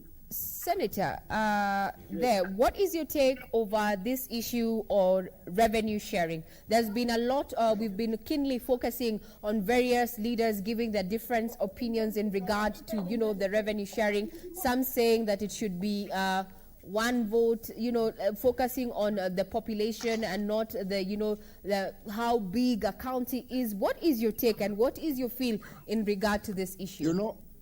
Whatever formula is being proposed, it should be equitable to all the counties. The Constitution says that in devolving resources to the counties, equity will play a very important role. So unless the formula being proposed is equitable, we are not going to support it. Mm-hmm. And for you, since we've had what Sakaja and his team has brought forth, we also have a proposal that one that we just said, and you termed it as preposterous, just to go with the current, to retain the old formula until government increases the monies to 348. And we have the Linturi formula. From where you sit, which one holds water? As I said earlier, this problem started in last year, when the Senate proposed a sum of 350 billion to be the equitable share going to the counties. Then the government refused. The Senate declined to pass the County Allocation of Revenue Act. The matter went to mediation. The mediation did not resolve the stalemate, and each party was in a fighting mood. Mm-hmm. However, the Council of Governors said that we are willing to accept 316.5 billion, and therefore we as Senate could not pursue the matter further. Mm-hmm. Now this year, it is the old formula lapsed in 2019, and therefore this year we need to devolve the resources in accordance to the new formula. And the new formula has different parameters to the one that we had last year. And as a result of the implementation of those parameters, some counties were losing money and others were gaining. So those of us who are for Kenya, Team Kenya, thought that it will be wrong for one county to gain at the expense of another county. And as a result, we objected to the initial report by the Finance Committee of the Senate, and Senator Sakaja moved an amendment to say that so long as the amount will be 316.5 billion, the amount will be distributed as it was distributed last year. If there are any extra funds, then the extra funds will be distributed in accordance with the new formula. And the Linturi formula is an improvement on that we devolved 270 billion in accordance with the formula last year. And then the extra, the amount that is 41.6 billion, will now be distributed in accordance with the new parameters that the Commission for Revenue Allocation had proposed. As a result of that one, there are counties that are losing, yes, about 19 of them, but the losses are very minor compared to the losses that were initially proposed in the committee's report. For instance, Mombasa was supposed to lose about 1 billion, but it is now going to lose about 135 million in accordance with the Linturi amendments. So all the losses have been reduced minimally. Mandera, which was supposed to lose 2.2 billion, is now losing about 245 million. This is an appreciation of the fact that we need to move on and implement the new formula. Now, last question, Bwana Mohammed there. There's been talk that Senate is not independent, that executive has its hands on Senate, whipping, their supporters to move their direction. What is your take? Is Senate independent of matters of politics from the hand of the executive in regard to county revenue sharing? Senate is composed of politicians, and all political parties that are represented in the Senate have a stand on this particular issue. And it is the only issue that senators are supposed to decide. And in making a decision, you have to consider the interest of your people and the interests of the country at large. There have been some incidences of intimidation, outright harassment. For instance, Senator Langat of Bomet was yesterday, they wanted to arrest him yesterday evening. They had a stalemate until 3 a.m. this morning. Senator Malala also, some police officers went to his house at about 3 a.m. this morning. They wanted to arrest him. So all these are tricks and intimidations that are being done by the state so that they can change the minds of these senators. What we are saying is that we should be allowed to make independent decisions. Decisions that will be good for our people, decisions that will be good for our country, and we move forward so that Senate regains the position that it has in this country. Thank you very much, Senator Mohammed Faki of Mombasa, giving us your views in regard to the current stalemate over county revenue sharing. We are going to be live as KBC in the Senate for this special sitting. Thank you very much for your time. God bless. Thank you. Now, just moving away from matters of county revenue there, remember that KBC Channel 1 is going to be covering this special sitting live, and will bring you, blow by blow, or rather account of what is going to happen. This is going to be the 9th attempt at getting to a consensus in as far as revenue sharing is concerned for the fiscal year 2020-2021. The monies in question currently is 316.5 billion shillings. Different proposals have come on board. There's a Miss Wera's proposal there. There's a Linturi proposal. There's also the Sakaja, what they're calling Team Kenya proposal. All that we are going to be capturing for you once the Senate begins its live, its sittings. We are going to be live as KBC Channel 1. Now, hand you over to my colleague, Jane Wamboy, to carry on with this particular broadcast. And we're going to be focusing on issues and the rights of children in as far as separation is concerned and divorce and what to do and not what to do. So, do keep it right here. Remember, we invite your feedback. Our Twitter handle still remains KBC Channel 1 News, and mine is at Ray Manyara. I wish you a great day ahead. Now we continue with the day's discussion, and that is the topic that we are going to be having for our Family Check segment. But before we get to that, we just want to have a quick discussion over matters to do with COVID-19. Now remember, the total cases of COVID-19 in Kenya currently stand at over 30,000. We have over 474 deaths that have been recorded and over 16,000 recoveries that have been recorded. But when looking at the reports, that the daily updates that we are given as a country, we see fluctuating numbers. And on Saturday, one particular county that had fluctuating numbers as opposed to how things were yesterday was Kitui County. On Saturday, the numbers stood at Kitui County stood at number 2 in the country in terms of the cases that were reported, with 41 cases. And yesterday, it stood at number 8. Why is this a situation? And this is, of course, in line with the COVID-19 preparedness for the counties. Now, to help us with this discussion, we are joined live by Dr. Richard Mudhoka, who is the Chief Officer in charge of Health and Sanitation in Kitui County. Karibu sana, Mr. Mudhoka. Thank you for making time to be with us this morning. And thank you. All right, now let's thank you, Regina, for hosting me. All right, thank you. You are with me, Jane Wamboy. But getting into the discussion is looking at the COVID cases that we are seeing in Kitui County in terms of preparedness. Where would you say the county stands? Regina, thank you for hosting me this morning, and thank you also for the subject matter that is at hand. Kitui County, currently we have about 81 cases that have been confirmed. And this has come as a result of the numbers that came up during the weekend. 41 cases on Saturday. And yesterday we had 10 cases. That brings us to 89 because of the previous cases that we had. I think looking at the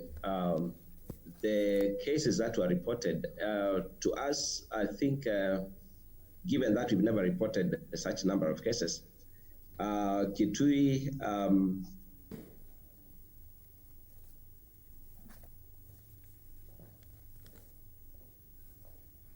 we can say anybody who is suspected and to have COVID or to have come into contact with a COVID case is tracked and tested. I think that's why we've seen all these numbers all of a sudden increasing. However, there's one case that I want to point out in particular. The numbers that made our case to shoot up is samples that were collected from Kitui police station in the among the inmates that are in the cells, where we got 32 cases. This obviously from the current number to 89.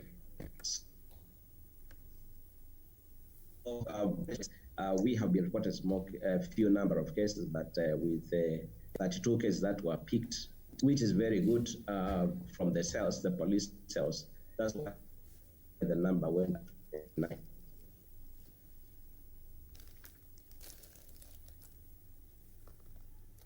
All right, we seem to be having some bit of challenges there, but we'll be getting back with Dr. Richard Mudhoka, who is the Chief Officer in charge of Health and Sanitation in Kitui County. Now, remember, Kitui County was second in the country on Saturday, having reported 41 cases, and yesterday it dropped down to number 8 in the country with 10 cases reported in that county. Of course, a big fluctuation there, bringing the total cases to 81 in Kitui County, and of course, in the country, the cases currently stand stand at over 30,000. The deaths that have been reported are at 474, and recoveries are over 16,000 cases. But what is the situation in Kitui County? That is what we are looking to find out this morning. And if you are in Kitui County, you are watching us this morning, we'd absolutely love to hear from you to just understand your perspective and how your perspectives and how you feel things need to be handled if you are a resident of Kitui County. You can talk to us using the hashtag Good Morning Kenya on Twitter. My handle is the General Boy. Our official station handle is at KBC Channel 1, and my colleague at Ray Manyara and at Sam W. Njoroge. That is how you can find them individually. And remember, you can also stream us live on Facebook, Twitter, and YouTube. And of course, via our website, that is www.kbc.co.ke. Now, getting back to Dr. Mudhoka, you were telling us about the 32 cases that were recorded from the police station. Maybe you could pick up from there. Yes, these cases were reported because, what we have done as a county is the location of Kitui County is very near Nairobi, and so we have a lot of transit. We have also the Kitui, Kibwezi, Mombasa Road, and this puts us in a center of transit where everybody moving from Mombasa to any part in central Kenya passes through Kitui. And also we have a lot of movement from Kitui to Nairobi. And so we have a lot of cases that have been transported. And so what we have done as a county to make sure that we address this challenge, one is we have taken it upon ourselves to train 596 healthcare workers who will be able to, who are currently tracking these cases. Also, we have trained 2,368 community health volunteers, 625 healthcare workers who have been sensitized to be able to track and trace cases of COVID. The tracking of these patients, especially contact tracing, has really borne fruits. I'm just wondering what would have happened if we never traced these cases and gotten these numbers, because for now, we are in a position to know that where we are likely to get the highest concentration of cases, of COVID cases, and then we'll be able to address this challenge. All right. One of the we have observed, Regina, is that despite us having done a lot of contact tracing for these patients, we are facing challenges in the number of samples that are being analyzed and reports that are coming from Cambridge, and I understand it's because of the high workload that there is many samples. But if you look at, as a country, if we want to address the challenge of COVID-19, then we must be in a position to be able to test cases very fast. Within 2 or 3 days, we get back the results so that we can be able to curb the spread of the virus. Because if you get a sample from someone today who is suspected to have come in contact with a COVID case, and you tell that person to wait for 2 weeks, honestly, it is very difficult, almost impossible for that person to wait for 2 weeks, and yet we are not even aware of the situation. And this is what is happening. Yesterday, or rather on Saturday, we got the results for the 41. Yeah. And we were trying to follow all those cases, and we realized that some of those results had been submitted more than 14 days ago. And so some of the cases, the people, because we are also using other ways of testing whether patients could be having this problem, like monitoring of the temperatures. They wait until now. They feel like now, since for the 14 days have lapsed, and they are not recording any because they are symptomatic, they end up mixing with the general population, which is quite bad.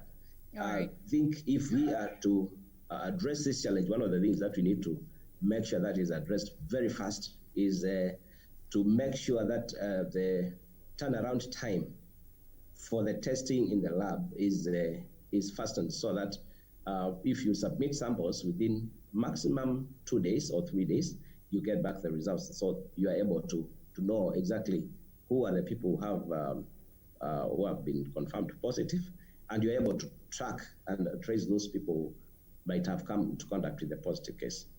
All right, so we absolutely need to improve the testing capacity just to be able to get these cases as soon as possible. Now, remember, we are talking with Dr. Muthoka Richard from Kitui County, looking at COVID-19 preparedness in Kitui County. We want to take a quick break. We'll be right back with more of this. Do not go anywhere. We have much more coming right up. Do stay with us.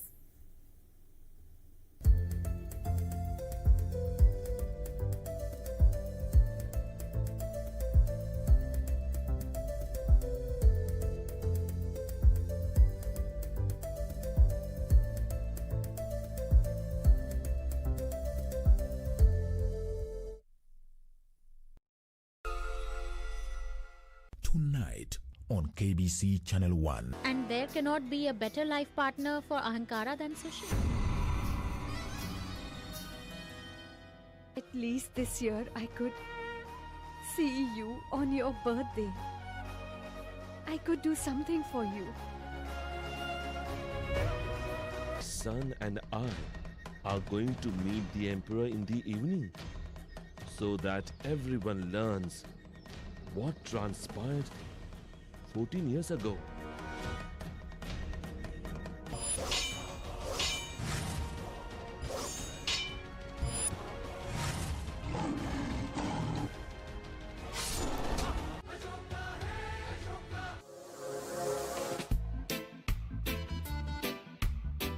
People gonna say all kind of things about you.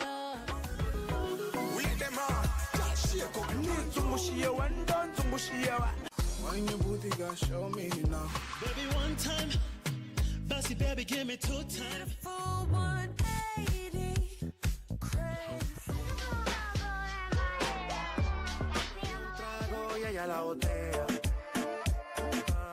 Let's go. Ha. I needed some with some bop in it. Mamacita, where you at? I've been trying to reach you.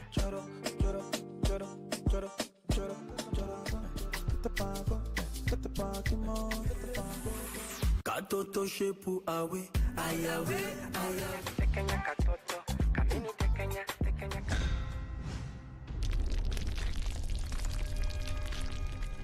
KBC, in collaboration with the Kenya Institute of Curriculum Development, is broadcasting enhanced out-of-class learning on radio, television, and online. Catch the lessons every weekday on KBC Channel 1 from 2 to 4 p.m. on KBC English Service and 15 FM from 9:15 a.m. to 5 p.m.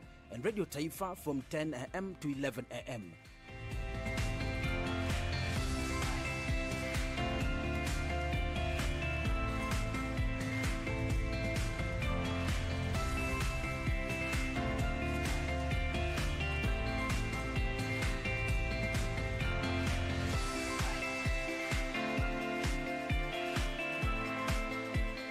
KBC English Service, Radio Taifa, and 15 FM are also available countrywide on the free-to-air Signet digital TV platform, or log on to www.kbc.co.ke for live streaming, or download the KBC Online app on Google Play Store. Kenya Broadcasting Corporation, ensuring learning no matter what.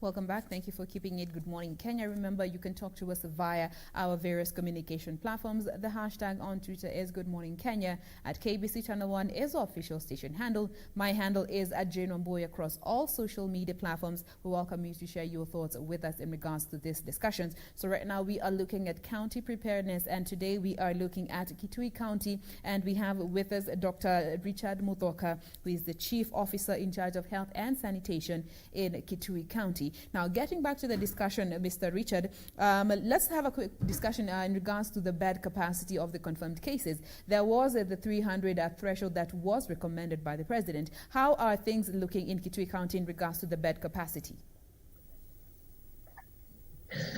Thank you, Jen. Currently, Kitui County has a bed capacity of 230 beds. We have also put in place measures to ensure that the remaining number of beds, 300, they are procured, and now the local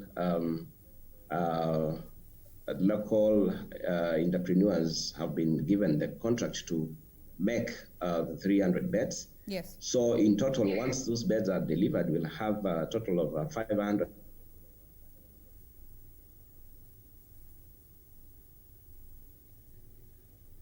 All right, so that is Mr. Mudhoka, just in regards to the bed capacity. He had mentioned that they currently have 230 beds, and they're hoping to have the additional 300 made, bringing the total to the additional 300 rather made, bringing the total to around 530 bed capacity. Of course, way above the recommended 300 bed capacity that was put out. But still looking at the challenges that he had mentioned when it comes to the fight against COVID-19, the turnaround time seems to be the problem, given that we are seeing samples that were taken over 2 weeks being reported, as was the case for the number of that was mentioned on Saturday, the 41 cases.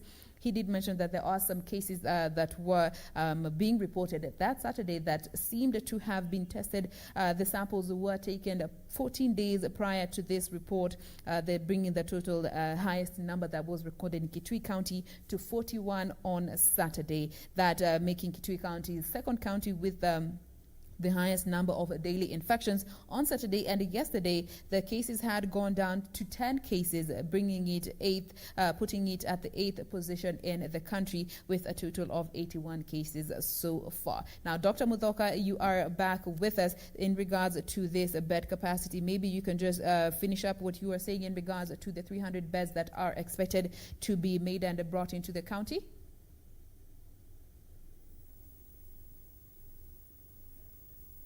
All right, we'll be getting back with Dr. Mudhoka in a bit, but do stay with us. Remember, I asked you if you are a resident of Kitui County, we'd absolutely welcome your thoughts in regards to this conversation. How are things looking at home where you are? Is the situation being taken care of as it's supposed to? Are people social distancing? Are people sanitizing? Are people putting on masks? As we have seen a state of laxity in the past few months when it comes to how we are trying to protect ourselves in the fight against COVID-19. So many people are disregarding some of these guidelines and measures that we are being given by the ministry, and as a result we have seen an upward surge in the number of cases that we have been recorded, especially after the inter-county lockdown was lifted in for Nairobi, Mandera County, and Mombasa. After they were lifted, we have seen a steady increase in the number of cases that have been recorded, and most of this can be attributed to our behavior. As the CS said, this disease doesn't carry itself, and if we continue behaving normally, it's going to treat us abnormally. We'll be getting back to that discussion with Mr. Mudhoka in not too long, but we also welcome your thoughts in regards to this discussion. Once again, our communication platforms remain open. The hashtag ever is Good Morning Kenya. At KBC Channel 1 is our official station handle across all social media platforms, as is my handle, Jane Boy, and of course you can stream us live using www.kbc.co.ke/KBC-live. But before we get back to that discussion with Mr. Mudhoka, remember today on our Family Check segment, we're going to be talking about dealing with trauma, especially post-separation and childhood trauma that may result from this separation of the parents, be it just separation or formal divorce. We'll be looking at how that affects children in this day and time. And, according to a research that was done, if separation is not done properly, without much turmoil or disagreement, children are not as affected. But in cases where it was a very messy, the separation led to so much conflict, you find that these children there's an increased chance of them going down the same road and not lasting when it comes to these intimate relationships and long-term commitment. So we'll be having that discussion in not too long, and we also welcome you to be part of that discussion. Share in your questions if you are a person who has been in such a situation. You witnessed, maybe your parents or somebody that you know go through a separation and it wasn't as peaceful as it should have been or was hoped to be, how that has affected you or that person, we welcome you to share with us your thoughts in regards to that. But for now, we are still looking at county preparedness with Dr. Richard Muthoka, who is the Chief Officer in charge of health and sanitation in Kitui County. Maybe, Dr. Richard, if you are with us, we'd like to continue with this discussion in regards to the number of cases that have been recorded in Kitui County. But before we do that, we take a very, very quick breath. I will be right back with more of this, so do stay with us.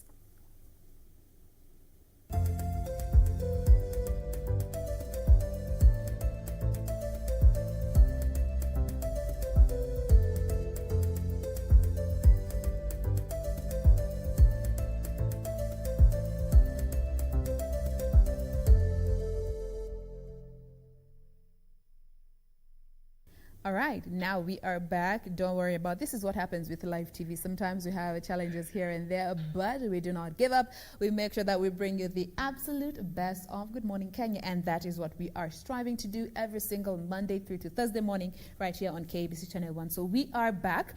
Dr. Richard Muthoka, we do apologize for that, but picking up the conversation from where you left it off in regards to the bed capacity. You currently have 230 beds, expecting 300 more. Tell us more in regards to that.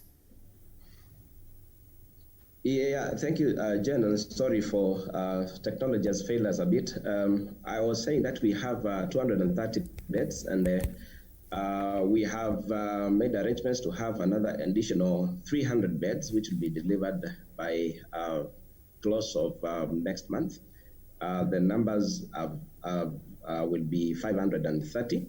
And on top of that, we also have established a 4-bed ICU in intensive care unit beds, because we know sometimes you find COVID cases becoming difficult to manage, especially when they have breathing complications that they have to be intubated or rather must be managed in an ICU.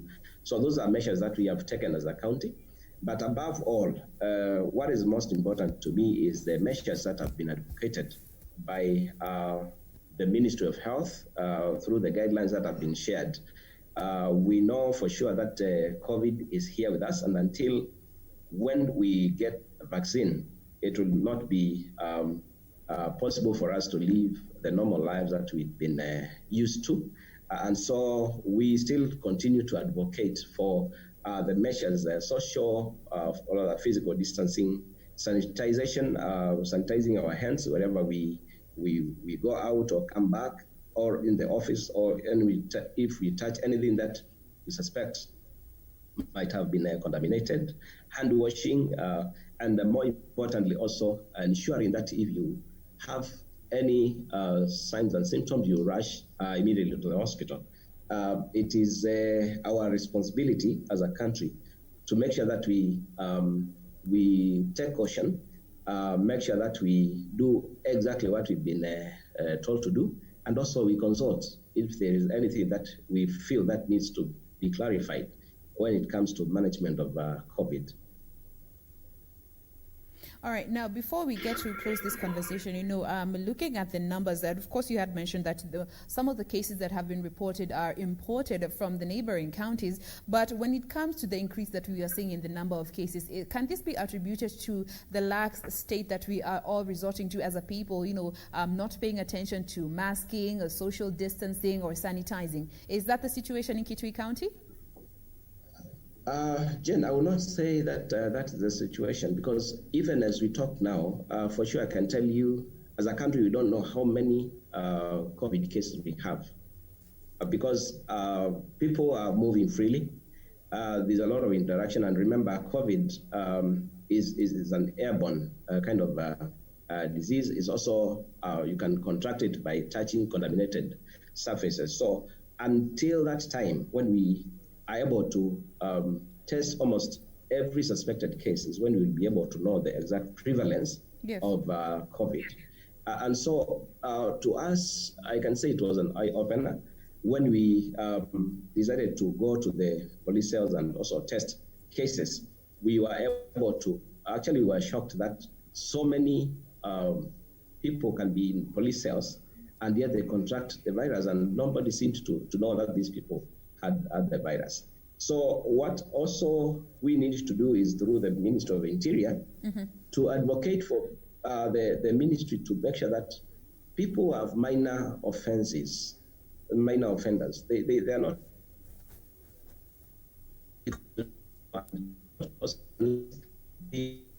a system put in place to make sure that anybody who is being taken into the prison or police cells, they are tested. Yes. Check and have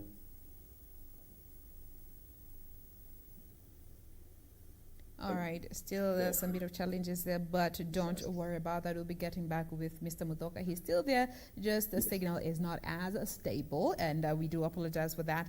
But getting back to the conversation, this is in regards to Kitui County and its state of preparedness. And of course, looking at the cases that have been reported in prisons, there were 32 cases in Kitui County, and there's also some cases that were reported here in, I think it is in Homa Bay, if I'm not wrong. Yes, Homa Bay Prison also records 16 people who tested positive for COVID-19. And of course, bringing the whole question around police stations and cells, so many people are crowded in there, yet there are suspected cases that might go untested because we are not paying a focus on the prisons as well. So we will be getting back with that discussion, but do keep the conversation going using the hashtag Good Morning Kenya. Mr. Muthoka, you are back with us, and in regards to the prisons and your recommendation to just try and make sure that these cases do not go unnoticed and just swept under the rug. Yes, one of the things that we've been doing is we have set up the county COVID-19 response team, which comprises of the county commissioner's office, the office of the governor, including also the Kenya prisons. And we have been in discussion. And one of the things that we agreed at first when the lockdown was announced is that we'll only allow people who have major offenses to be retained in police cells. Currently, as it stands, with 32 cases, we need to establish where they came from, were they transferred from the other police stations, how many of our police officers came into contact with those people, because during transportation they interact. There are a whole lot of logistics that have to be addressed to be able to trace those people, because if we don't, then it means that they will continue to expose more people. And remember, you will not be able to see someone and say clearly that this person has a COVID. COVID cases nowadays, most of the times, you find almost 80% of them are asymptomatic, and as such, it becomes very difficult for you to be able to tell who has COVID and who does not have. Caution is a key word. We need to take responsibility in whatever we are working to make sure that if we suspect any case any person that might have come into contact with a positive case, then immediate measures of contact tracing, ensuring that we take samples for testing, they are done immediately. But also a bit skeptical of the response that we are giving, especially as a country, when you get that, for me in Kitui, to be able to get the exact results of a patient, I must send samples to Nairobi, wait for 2 weeks, and just imagine that this person is also roaming around in the county. It is going to be very difficult. If the government can take it upon itself and ensure that every county has a molecular lab where we can take samples and have them tested immediately, then we will be able to significantly reduce the rate of transmission for COVID. All right. Now, we have seen so many of the recovery cases being attributed to home-based care. And in Kitui County, maybe you could tell us what you are doing to just encourage and educate the population when it comes to, taking care and looking out for the symptoms and picking up the home-based care to just make sure that the recoveries continue on an upward trajectory. Thank you, Jen. I think one of the things for us to succeed is, first of all, to make sure that the healthcare workers who are handling these cases, they understand what they need to do. They also familiarize themselves with the guidelines that have been shared by the ministry. And so as a county, what we have done is we invested money to make sure that we train about 596 healthcare workers.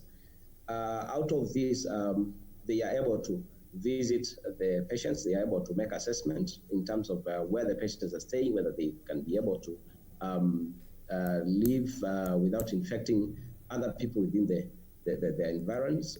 We also have sensitized over 2,368 community health volunteers. And these people are actually in touch every day with their community. This has led actually to massive sensitization within the whole county. We have sensitized 625 healthcare workers on COVID management, and also being able to know when we have things like burials, they are able to advise the members of the community. Like currently up to date, we have had 26 burials in the county of patients who have died from COVID-related complications. And these are the people who interact with the communities. They tell them what they need to do. We have taken upon ourselves that any patient who dies or succumbs to COVID, the rules that have been set by the national government, they are strictly followed, that only 15 people are allowed into a burial. And also to make sure that any questions that arise during the preparations, we have at least a public health officer who is attached to that ward or village to guide the members of the community to make sure that they don't expose themselves. And also during the time when they are planning for the burial, we make sure that we as a county, because we are already started manufacturing some of the basic consumables that are needed, like the sanitizers, soaps. We are manufacturing the fumigation chemicals. We provide this as a way of containing the spread of the virus, so that the fumigation can be done before and after the burial, and even during the burial. Once the casket arrives, it's fumigated. And all these measures are done as a way of trying to contain the spread of the virus. All right. Now, you had mentioned, the conversation around medics, and we have been seeing so many medics complaining they are not being taken care of as they would like in terms of their welfare. And we have seen so many of them downing their tools or threatening to down their tools if their needs are not addressed, and especially issues to do with their salaries. Now, in Kitui County, how are you trying to cushion them and to encourage them and to just make sure that you are giving them the support that they need to offer this vital service that they are providing to the rest of the population?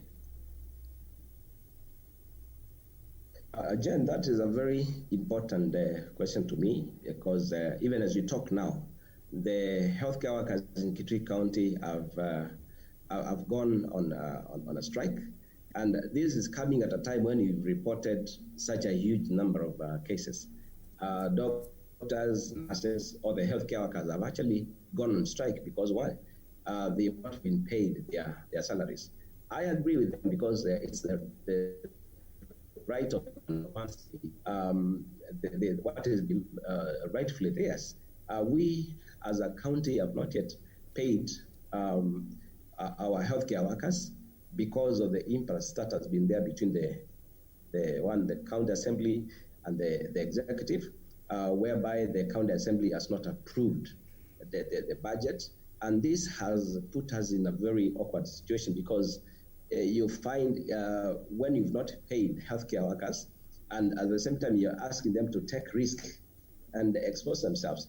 Yes. We've had quite a number of healthcare workers who have been infected by the virus, and they are actually infected at the line of duty. This is something that I would urge the assembly to reconsider their stand, because the hard stand they are taking is not doing any good to this county. We have a condition which is at hand that must be addressed. We have COVID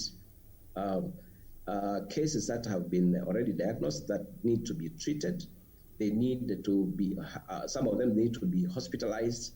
And when you talk of managing COVID case, it's really very expensive, because if I take, for example, the PPEs that are supposed to be used by the healthcare workers for patients who have been admitted, these PPEs are quite expensive and they need to be procured. So when you stall operations because of just small interests, I think as a Kenyan, I will not be happy with such.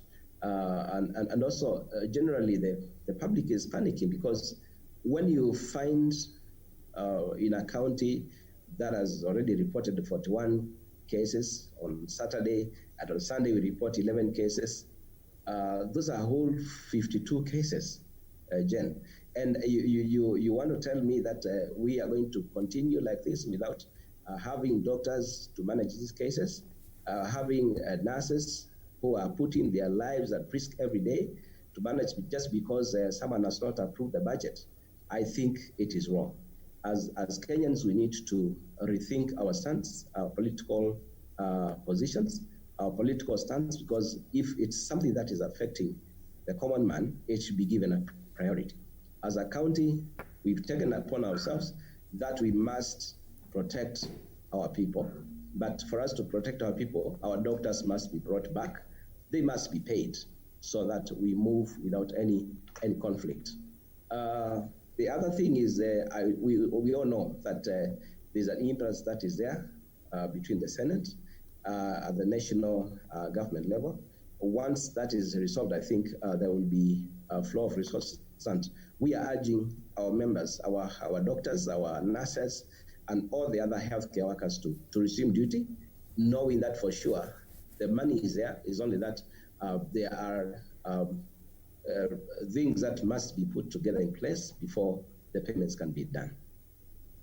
Now, speaking of PPEs, you know, there has been so much conversation around this personal protective equipment with talk that, you know, some of the funds that are supposed to purchase these PPEs for our medics are being misappropriated down to the counties. But coming to Kitui County, what is the state of, you know, these funds that are being directed towards getting these PPEs for our medics? Are they being used for what they are supposed to be used?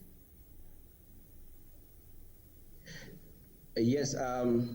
The good thing that maybe I need to report to you, Jen, is that Kitui County is one of the counties that benefited from the initial 3 billion shillings that was allocated to the counties. And in that allocation, we got 300 million. This and the additional 120 million. So in total, we got 420 million. But what happened is that we were able to do a supplementary budget, which was approved by the Assembly. And part of this money, because all of it not go to health, we had 255 million, which was given to health. Because of the current impasse that is there, we have only been able to procure a certain number of quantities for the PPEs, which for now we can say they are serving us up to the next 2 months. But it's important to note that part of this money, because it's within the system, we are unable to access it, and that's where we are having a challenge. Because as we talk now, during this time when we have a strike, we are supposed to have some money to be able to engage some healthcare workers to manage COVID cases. And if this is not done, then it becomes a big problem. We are still waiting. Once the budget is approved and we are able to access money, then we'll be able to procure the remaining quantities for the PPEs. Otherwise, our intention is to make sure that all the healthcare workers are given priority when it comes to protecting them, because it is very difficult for you to work in an environment where you don't have personal protective equipment in this time of COVID. All right, now as we draw the conversation to a close, from where you sit as the Chief Officer in charge of Health and Sanitation, looking at the fight against COVID-19 in your county, given that we have seen an upsurge in the number of cases, which you have mentioned that are mostly imported, what form of support do you think would be best for your county during this time that we're trying to contain this increasing number of cases? Jen, the first kind of support is one, because we have already trained most of our healthcare workers, sensitized them, even involved the community health volunteers. What we need now is for my healthcare workers to be paid. If we can have my healthcare workers paid, then the other things can follow, because when you don't have the workforce, it's difficult even to plan on how to engage in terms of the combat, or rather the fight against COVID. So the first thing is for the county government to be given money by the county assembly, so that we can have our healthcare workers paid, and then from there we'll be able to discuss on the other interventions. Because remember, what we are doing we are not doing this alone. We have systems, healthcare management systems, that we are working together with the national government, that's the Ministry of Health, through the Department of Disease Surveillance, and the Acting Director General, Dr. Amoth, has really been very supportive to us. We only need us to have the money so that our healthcare workers can go back to work, and then we continue to work collaboration with the other organs of the government, that is the national government, and also in partnership with other counties, because we border several number of counties. We have Tharaka Nithi, we have Makueni, Machakos, Tana River. All those counties, we are working together to make sure that any cases that are coming from across these other counties, we are able to identify them at the border entry points. We have set up surveillance teams, rapid response teams at the sub-counties, where we are likely to get cases. We also working in partnership with the churches, so that when they are having church sessions, because now the churches have been opened, yes, we need to have at least someone educating the churches or the preventive ways when their members come, what they need to do, the fumigations that need to be done. And more importantly, Jen, as a county, we evaluated the cost of buying some of these basic commodities like jik, like the fumigation materials that are used. And we realized that it's actually cheaper for us to start a manufacturing unit, which we have started. And through the manufacturing unit, we've seen the fumigation chemicals, because they are used in huge quantities in the hospitals and also in the marketplaces. We are able to manufacture them at a 20% cost of buying. So if I draw all the other counties to rethink the post-COVID strategy, because if you continue buying some of the things that we can be able to make ourselves, then it becomes ultimately very expensive for us to sustain, because we are working in an environment where we have resource limited. We have resource limited settings, so we need to come up with innovations of addressing the challenge that we have. Absolutely, and we encourage you to actually go ahead with that manufacturing unit, because at the end of the day, we're looking for solutions that are affordable to the common mwananchi. Now, what will be your closing remarks to the people of Kitui County in regards to the efforts that the health department is putting in place to just make sure that we do not continue with this upward trajectory, especially for Kitui County, given that it is it was yesterday at number 8 in the country in terms of infections? My simple message is the same that has gone over and over through the guidelines that have been given. It is not normal for us to continue interacting the same way we've been interacting. We need to ensure that we have social distancing. We must wear masks because they offer us a high degree of protection. We must practice hand washing hygiene because that is very important, and also sanitize ourselves. We have seen cases of people using matatus, and you go to a matatu, you find it's already full. There are regulations that have been given by the national government on how many people should be accommodated in a 14-seater matatu, how many should be accommodated in a saloon car. If there is a congestion and you don't know the condition of the next person who is seated next to you, then it becomes almost certain that you'll be infected by the time you end your light at your point of destination. So it is important for us, even in the marketplaces, to make sure that there are conditions that we need to meet. As a people of Kitui, let us also ensure that we become advocates for people who seem to be flouting those rules. And together we are going to win this war. All right, thank you very much. That is Dr. Richard Modoka, the Chief Officer in charge of Health and Sanitation in Kitui County, speaking to us in regards to the state of preparedness in Kitui County. Thank you very much, Dr. Modoka. Thank you, Jen. All right. Now, we want to take a quick break, but we do appreciate you. Thank you for keeping it. Good morning, Kenya. I see Zablon Eskuri, who's watching from Spring Valley. Thank you for tuning in. I see so many of you retweeting. Came Apopia me follow. Thank you for following the discussion. I see Oscar Kenya retweeting. Gilbert Rono, Elijah Andama. We do appreciate you for keeping us company during this morning show. But we want to take a quick break. We'll be right back with the next discussion, all about dealing with trauma in childhood and during a separation. Do keep it here for that discussion after this break.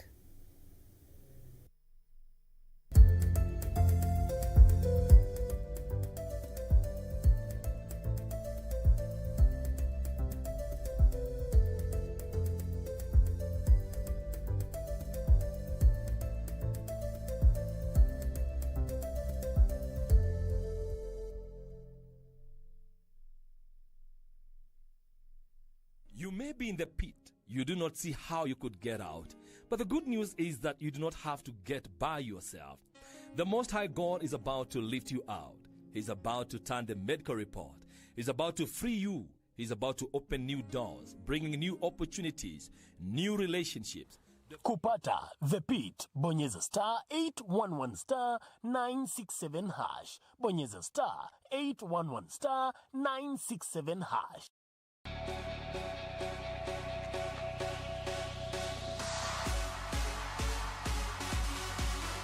Gear up and maintain a healthy, fit and active lifestyle right there at home by keeping up with Gear Up on Channel 1, 5:30 to 6 a.m. Monday to Saturday. Gear up every day for every moment, and remember to stay home and keep safe.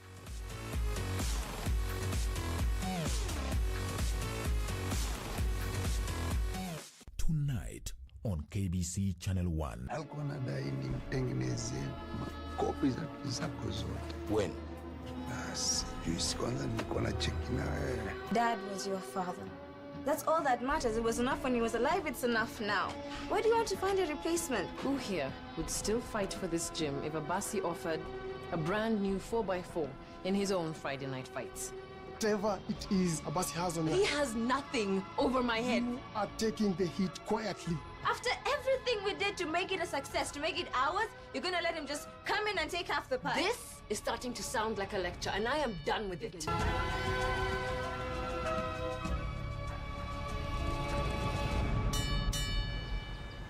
Tonight on KBC Channel 1. I don't want to deceive either one of them. You have to find out who the baby's father is. Well, she cashed the insurance policy in this morning, and she would like to return to your granddaughter's apartment right away. No, that will never happen. I love you just the way you are. I don't care if you have a lot or a little. Seems like you're happy that Ramon is actually with Fabiola. Let me remind you that I'm your daughter, not her. It's because you're my daughter. In love with Ramon.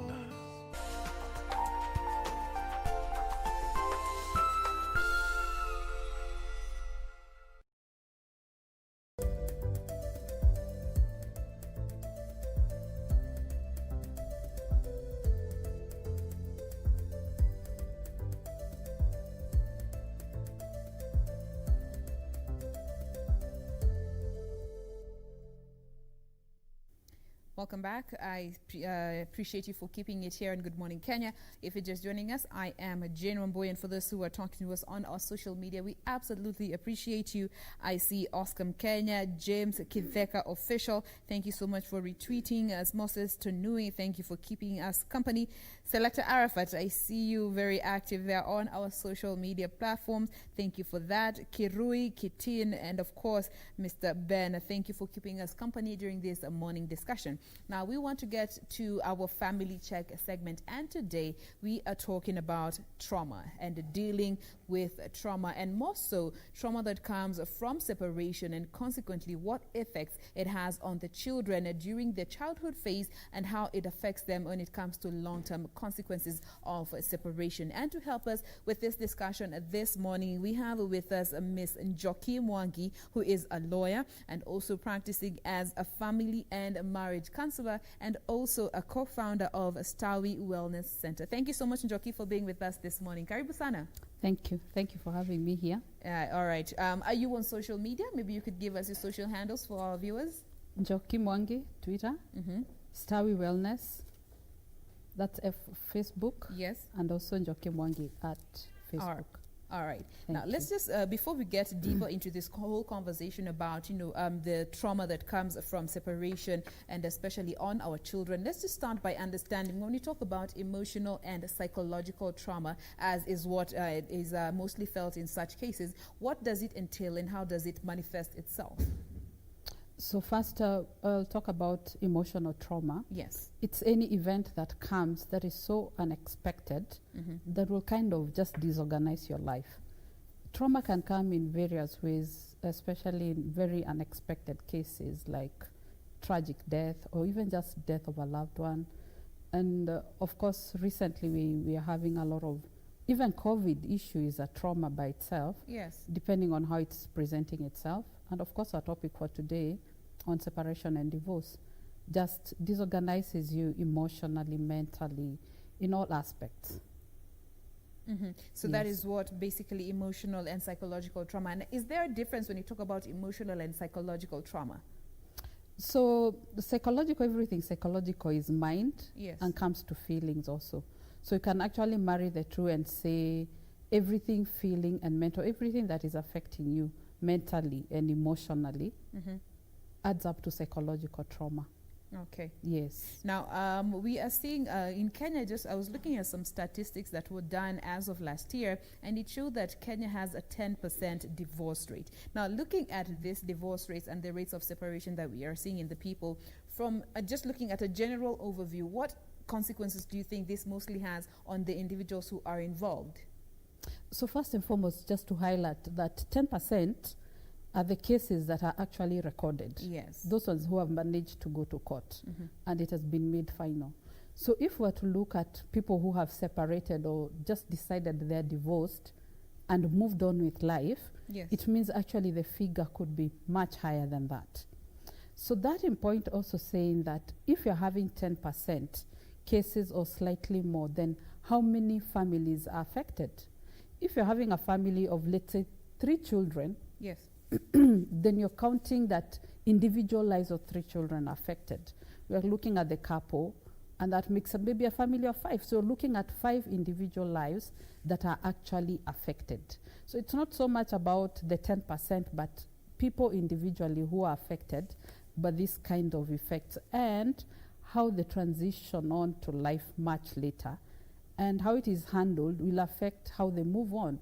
If it was handled in a very rough way, then it becomes very difficult even to come out of that trauma. But somehow if you have support, most stressful situations, people are able to deal with them and move on. But looking at childhood trauma, they usually say the first 3 years are said to be the hardest. But does childhood trauma ever really go away? So that's a very interesting point of discussion, and it depends on even at what stage this thing is happening. Remember, in the formative years, the children are learning their attachment. Yes. Styles even from the children, the families. The family is the point children learn to connect and have relationships. So very early on in life, if they didn't, that sense of attachment to the parents was deprived of them, then it means as they're growing up, they'll have trust issues. And of course, this will translate to how they relate even in school, with their schoolmates, with their teachers, in their dating relationships, consequently also in their marriages. When you look at teens and young adults, were they involved in these discussions? How did it affect them? So you can also see that it will kind of just pull over even to adulthood. Yes. But also we've seen that where cases are well handled, they were involved in these decisions, they had extra support, like say of a counselor or a pastor, then you see that kind of with time it works out. It may not be perfect, but you realize that they're able to handle the stress much, much better. All right. And, there was also a research that says, children who have experienced this form of trauma, especially where they have witnessed very messy separation and divorce cases from their parents, they tend to go down the same direction, or, they might end up in the same way, even if that separation happened in a previous generation. Is there any truth to that? Oh, perfect. It's perfectly true. Yeah. And in counseling, when we do... People come for counseling with various issues, especially because we deal a lot with marriage and family issues. There's something we call a genogram. So we go back to your family and ask you how was growing up for you. How did you relate with your parents? And you find that most people who had strained relationships or dysfunctional families, that they're coming 10 years, in about 30 years, 40 years, and these issues have kind of just pulled over even to their families or marriage where they've married. And because they were really never able to resolve those issues or work through them, that they're actually affecting their current relationships. And most times they will go that way. They'll say, after even my parents divorced or separated, I think it's the easier way out, so I will also go that direction. But also there are those ones who are able to work through their issues and separate themselves and say, you know what, that was my parents' relationship, and I'm willing to work on mine. Can I get help? How will you help me? And they're able to work through. They're able to work through and make better relationships for themselves. Okay. Now, I want us to talk about this category where, the children who have grown in a situation where, yes, the parents are both present, but looking at the relationship of the parents, you find that they argue that, we stay together for the children. And much later in life, that is when they choose to go their separate ways. Is the impact felt on the same plane, given that the children are experiencing this divorce when they are much older, as opposed to children who experience this form of trauma when they're younger? I'm not really sure there's a perfect age where parents can decide they can divorce. Because whichever time it happens, it's very stressful and traumatic. And I think what parents need to realize, there's no winner, there's no hero in divorce that we've gone now to case and I've won the case. Everybody comes out very wounded, all spouses and the children. But also to add that even when you're thinking you're settling there and maybe your children are younger, remember that these children pick pointers. They will not miss those arguments that are there. Yes. The word calling, and sometimes emotional abuse, they're able to pick that the relationship between mommy and daddy is not good. And sometimes it's actually physical. So what happens is like they're constantly living in a traumatic event. It's like a battle zone. They always live in that place and always fearful. And you realize even at that age you can pick, especially even teachers can be able to pick and say, this child has become very violent in class. Their school performance has dropped. They've become very, very angry. Sometimes they're shy and withdrawn. You can just pick it from before. And we're saying, I think also now talking from lawyers and a counselor and saying, are we able to support these families? Are you able to come and say, can we get help? This is where we have reached and we need to settle our issues for the best interests of our children. Being able to separate yourself and saying, how do we manage ourselves so that the effects of this separation or divorce does not affect our children for a lifetime. Now, I just want us to just delve deeper into that whole aspect of effects of this separation in our children. And I want to just look at how it affects the children when it comes to the siblings. Now, you find in some families, parents, when they are going through these divorces, they tend to separate the children, saying, I'll go with this one, you go with that one, I'll take care of this one, you take care of that one. When it comes to the relationship among the siblings, how is it affected in such cases? So first and foremost, children like us have different personalities and characteristics. So each one of them will handle it in a very different way. There are those ones who will kind of just withdraw and just want to be by themselves. There are those ones who will seek help. There are those ones who will just want to play good, hoping that the parents actually, they will not. And most times the children actually think it's their fault that their parents are separating. So one of the things we want to help parents is just to agree. Can we be able to sit down and away from our differences and not put our children in this? Can we agree not to separate these children? Because the children need both parents. Remember, these children never chose. They would want both of you to be there. They never chose to be in this situation. So agreeing that, can we work to the best interests of these children? And we can have shared custody. We can co-parent these children. I can have these children together for this long, and you can have these children together for this long. Talk about holidays. Talk about visits. How do we visit each other? And those kinds of things. Most times when the siblings are separated, then remember also their relationship is affected. How will they learn to interact also now with the others outside if they're not able to have a relationship with their own siblings? So imagine parents separating, and then you separate the siblings. It becomes just a double tragedy for them.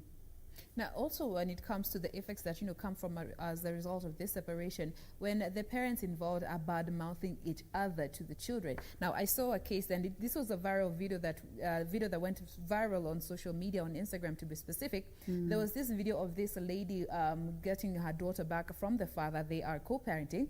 But she ended up cutting the daughter's braided hair because the father had taken this little girl to get braided by somebody else. And the mother was angry because she said she's the only one who is supposed to braid this hair because she is a saloonist. In such cases, bad-mouthing or smearing the other parent to the child, and this was a 6-year-old girl, how does it really affect these children, especially when it comes to emotional and psychological scars?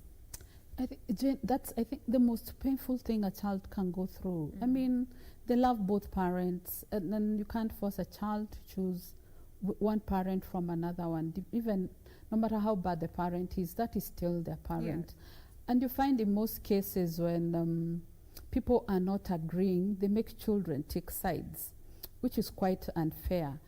And they start bad-mouthing, and as you're saying, they bad-mouth, and they say bad things. They say, Daddy did this, Mommy did this, in a way to try and like seek allegiance from the children. But what are you doing to this child? You're teaching this child not to trust from a very early age. And what happens is that this child, because now she's in a place where she can't trust dad or mom, they retreat. They retreat completely. Some of them regress completely. You'll see that the things they stopped doing, for example, if you go bedwetting, they had stopped bedwetting, they start regressing, they start bedwetting. If they used to suck their thumb and they stop, they go back to that. They're looking for a place of comfort. And some of them actually go into depression. Others seek comfort even in peers, and you find them that they'll indulge in things that are not socially acceptable. They'll go into drugs and sort of things, especially the youth and the young adults. But usually the younger children are just cold and closed up. It is very, very painful. So what I would advise parents is this. Can you have your fights away from your children? Can you talk to other people? Talk to your friends. Look for another place to fight your battles, and not in front of the children. Do not triangulate your children into this relationship.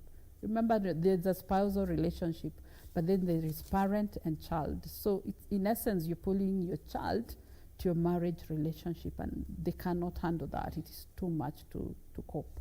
They cannot handle that, absolutely. But you also find couples where, yes, they are not separated, they are living in the same house, but they are just constantly at loggerheads, always abusing each other, mistreating each other in the presence of these kids. And when asked why they are doing so, they say they are together for the kids. This whole narrative about staying together for the kids, is it something you would advise couples who are struggling to continue with just to protect the kids, or you would give them other advice otherwise?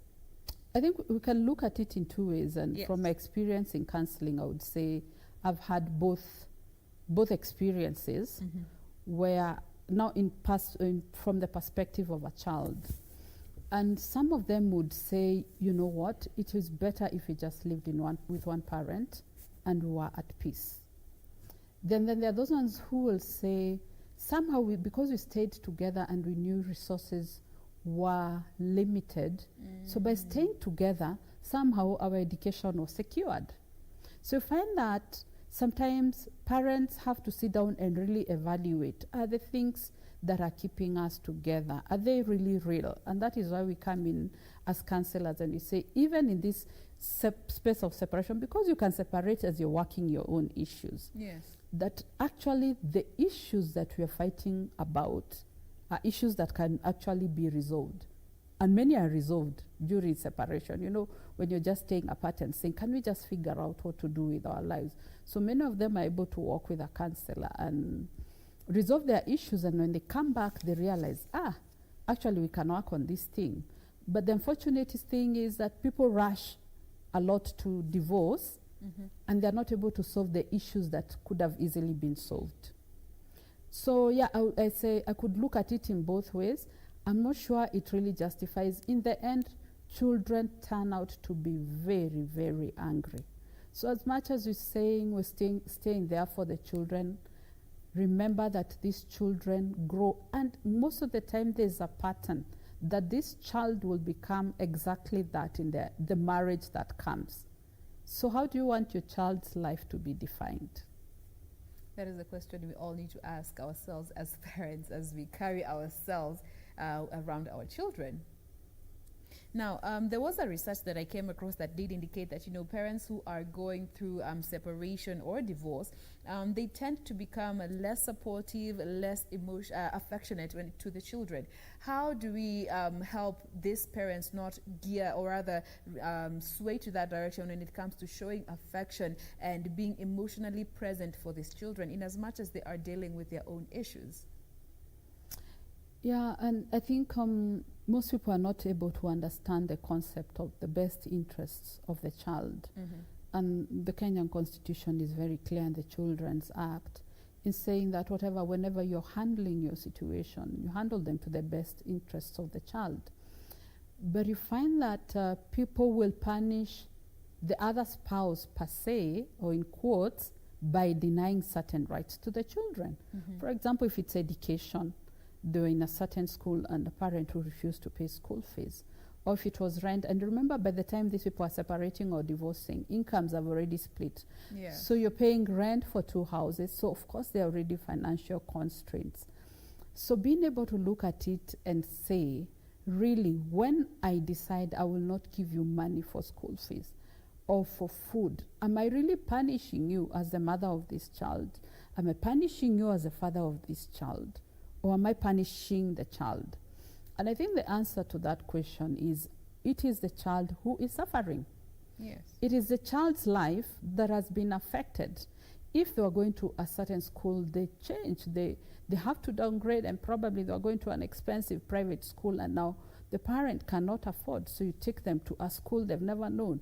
You move them to a neighborhood that is totally different from yours, and right on there's already stigma there for them. They're not able to cope. If it is things like activities they were doing, maybe they're involved in things like soccer, swimming, and ballet, then those things are cut off. But really, in the end, when you're denying your spouse or this person that you've divorced those privileges or maintenance, it is actually the child who is suffering. And it is so unfortunate, because even sometimes when people agree in court or even before an advocate that we're going to maintain this way, people still don't keep their end of the bargain. And Yes. the person who is having custody of the children seems to bear the burden of raising this child alone or the children alone. And now that brings me to the whole aspect of now to getting to that point where you have to involve the children in this conversation. How do you go about telling children about divorce and separation in an age-appropriate manner that will have the least impact in terms of negativity on them? So, as I said earlier, children sense things from the very beginning. So somehow they're already saying that there are signs that are not working in this house or in this home. The smaller children may not be able to understand, but they can sense mommy and daddy are not really, things are not good. Yeah. But the bigger children, the teens and the teenagers, they're always having anxiety and thinking. And remember, they have seen probably their friends, or their friends have told them, my parents divorced, so they can already pick patterns. So they're more aware. So when you're talking about, like, I like what you've said, Jane, age appropriate, that you're able to speak to these children depending on their age and their understanding. And for small children, it's just to say to them very clearly, you know, mommy and daddy are just having issues. People sometimes, they are friends, and one time they're not friends. They can be able to understand, because also sometimes they fall out of friendship with their friends, and say, we're working on our issues currently, but all we need you to know is that both of us love you. And our not being friends is not caused by you. But also not really giving a lot of information. Like somebody will say things, accusations that have been there. For the bigger children, sometimes you'll even see they'll try and come and defend you or try and protect you. And you'll tell them, you see, you can even pick incidences and say, you've seen how things have been. There's violence in this house. For this reason, we've decided we're going to live separately for a while as we solve our issues. But then reassuring them, it has nothing to do with you, and we will support you equally, and you have access to both of us at any time. Okay. Now, you are also a lawyer, and I'd just like to bring up that hat that you wear when it comes to law. When it comes to dealing with custody battles, we have seen them get so messy in cases even where the child ends up with a distant relative because the parents involved cannot come to an agreement. Dealing with custody issues, what is the best way to go to handle such cases? So one of the best ways is the moment you just think this thing is not gonna work, and you're already contemplating divorce, can you start thinking of seeking help? So that by the time you're resolving issues, you've dealt with your own emotional pain. What form of help would that be? Like, for example, if you've gone to see a lawyer, there are lawyers who work with counselors and say, as we file this, can I refer you to a counselor so that you can be able also to deal with the matters that we have objectively. I give some organizations, actually, they give counseling for families. Like FIDA, they have that docket where there is counseling, they offer that. But at the same time, my partner, Sylvia, in Starway Wellness, says that she has this narrative that she has that if you're in a plane and it's about to crash, the first thing that falls off is an oxygen mask. And you're told, first wear your mask before you can put on your child. So we are saying you need help first for yourself so that you can talk to the children. And unfortunately, people think when you go to the divorce court that issues will be resolved there. Immediately after, we start fighting over property and maintenance. So I'm saying, and what I'm suggesting to parents is, the moment you think this is what is going to happen, can you start having those discussions objectively? Involve a third person, because all of you are wounded. You're all hurting. You may need intervention of our third party. But there's another aspect that I'm liking now that the judicial system has, this mediation that is happening. And we're allowed to go and just mediate and talk about how will we take care of these children? How will we do the visits? We're able to come up with a budget and talk about how do we support these children? How will we go to visit? These children have 4 grandparents. At what time do they visit this grandparent, this one? At what point do they interact with their cousins? What happens to their friends? So thinking on those terms helps it to become less stressful and you're more objective. You're more of not going there in an emotional way, but going back to saying, okay, this is what it has come to, and this is the best way it can resolve. So that way it kind of reduces the trauma that happens there. It absolutely reduces the trauma, and that is what we are after at the end of the day. Now, I want us to just quickly talk about how we can help our children adjust during this time that, you know, parents might be going through separation or divorce. And number one, let's start with co-parenting peacefully. How vital is this in any situation where the parents have to go separate ways? Oh, it's very important. Remember, I said this child really had no choice. They came there and found two parents. So they didn't choose. I mean, they would want you to stay forever together. And most of the time, even after you've told these children that we are going our separate ways, you find that children somehow will behave in certain ways to try and see if you guys can reconcile. They kind of want to become the mediators in the family. I mean, they're thinking, maybe if I behaved so well, if I performed better in school, then my parents will be so happy and they'll get back together.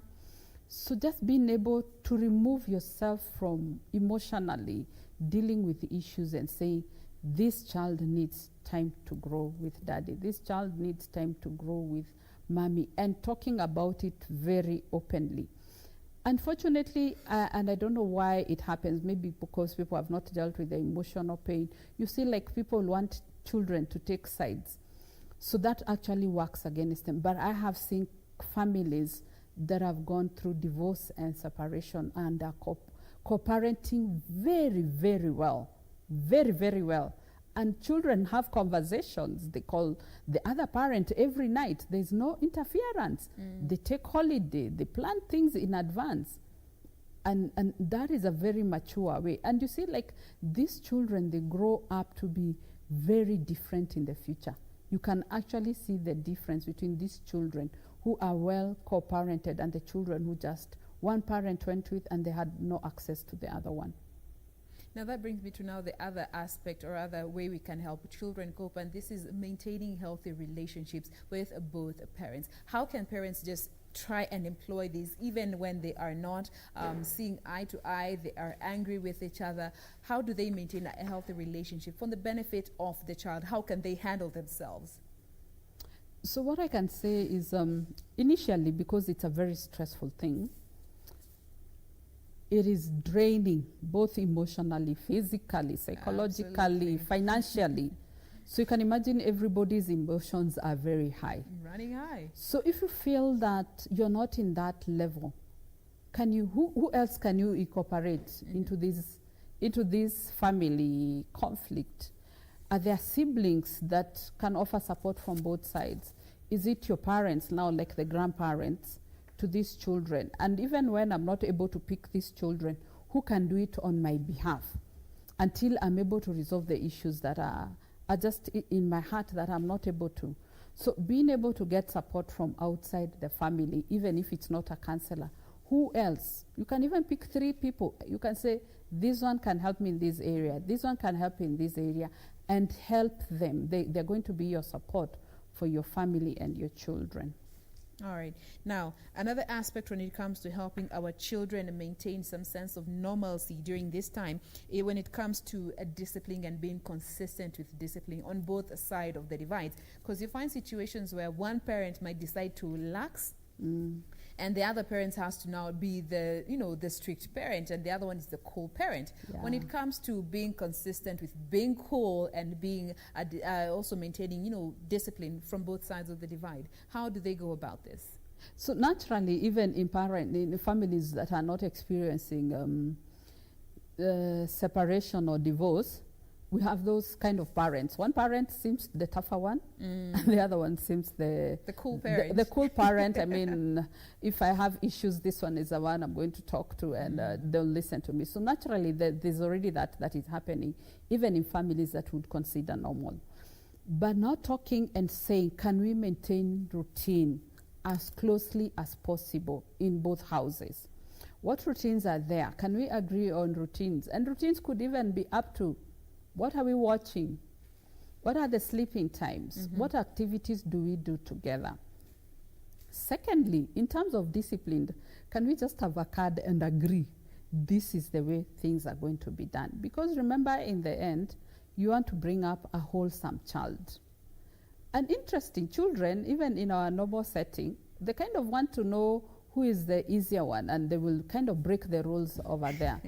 So even when it's separation, it means you have to be extra keen and kind of manage this situation very well. I've seen situations of whereby, because the other parent wants to be loved, so they will lavish the child with expensive toys and nice things. So the child feels, this parent is the cool one. I want to go live with this one. Yeah, I want this one is a good one. I mean, there are no rules. I can watch whatever I want to watch and whatever, all those kinds of things. So being able to agree that, remember, we are here for this, our children, and we want to work with them together. And invest on emotionally. Don't invest on the expensive gifts. Connection. If you can load a lot of love, I don't know how you can equip that from money to love and attachment, then that would actually work better for your children. So being very consistent and intentional about how things are running in the family, the child, the house the child is in, and in the home that they're both co-parenting. All right. Now, as a counselor, what coping mechanisms would you encourage parents to teach their children during these tough times? Oh. If there are any. So what is happening? I think being able to encourage the children to talk about their feelings. That is number one, to talk. Talk. Can you name that feeling that you're feeling? Yeah, because there's some children who will sit and they want to hide their tears from you. They want to like retreat and behave like everything is okay because they think, if I cry, mom will be disappointed, or dad. So men talk about that feeling and being able to say, so what are you experiencing today? I'm sad. Why are you sad? Because of A, B, C, D. So that is one of them. The second one also involves the child of, if you're not able to tell mommy or daddy something, who is the other person you can trust to tell? And they will tell you uncle so-and-so or auntie so-and-so. And then also ask them, when you feel sad, what would you like us to do? How can I help you? And they'll tell you, just leave me alone for 20 minutes, I'll be okay. Another one will say, let's put some music and dance. And then say, just take me for soccer practice and just sit there with me. So also involving them to be able to make decisions about what can work for them. All right.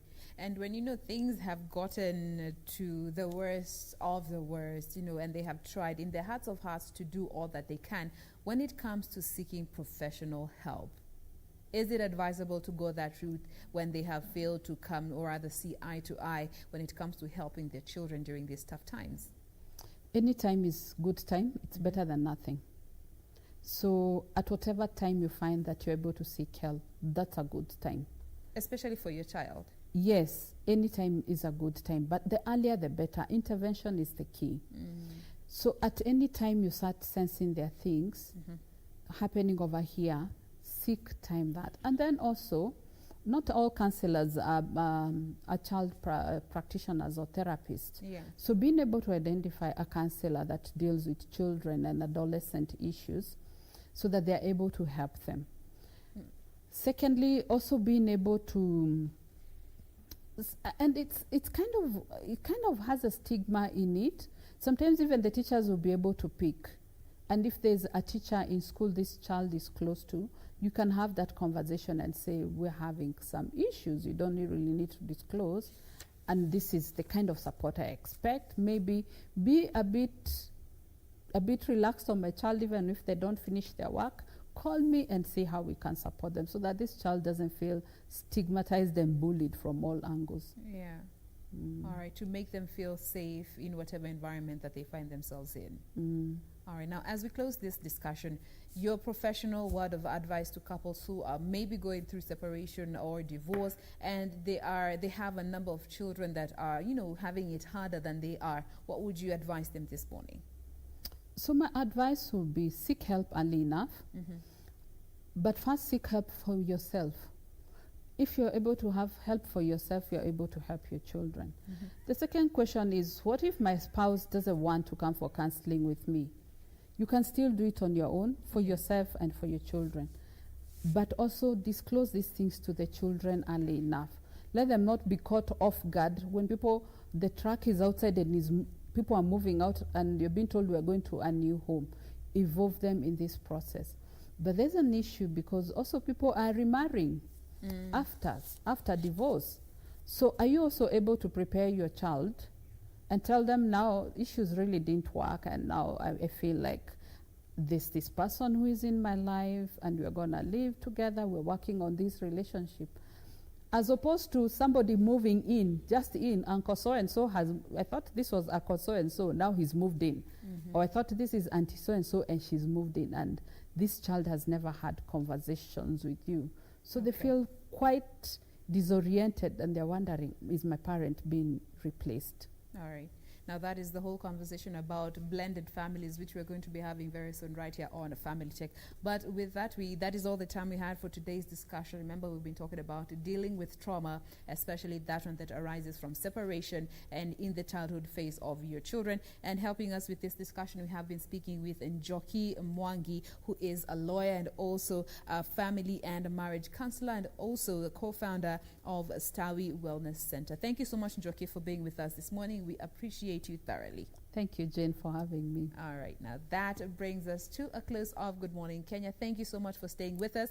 Be sure to join us again tomorrow morning right here on KBC Channel 1. I'm Jane Romboy. Have a lovely day. God bless.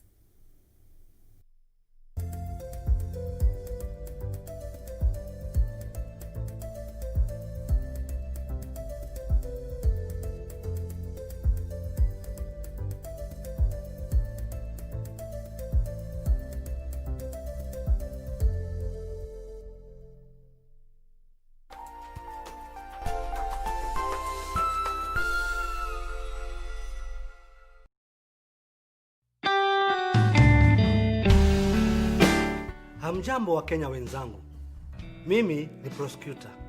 Niko hapa kusisitiza maagizo ambayo tunapewa na Wizara ya Afya kuhusu ugonjwa wa coronavirus. Tunaambiwa pahali pana watu wengi lazima tuweke distance, yani kuweka hatua mita 1 kwa mwenzako. Ukienda kwa matatu, weka distance. Ukienda kwa soko ama palipopote mkusanyiko wa watu, ni vizuri uweze kupeana hiyo social distance ili tuweze kumaliza maambukizi. Tukifuata haya masharti ama maagizo ambayo tunapewa na Wizara ya Afya, hakika tutaangamiza coronavirus na hali yetu ya kawaida tutairudia.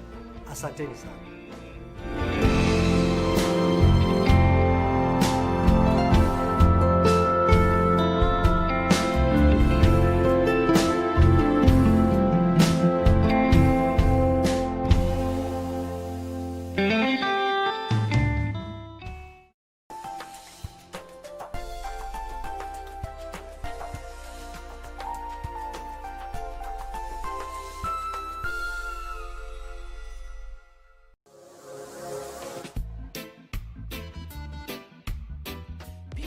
Say all kind of things about you.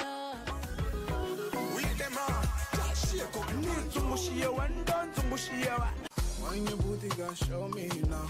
Baby, one time, bossy baby, give me 2 times. Full 180, crazy.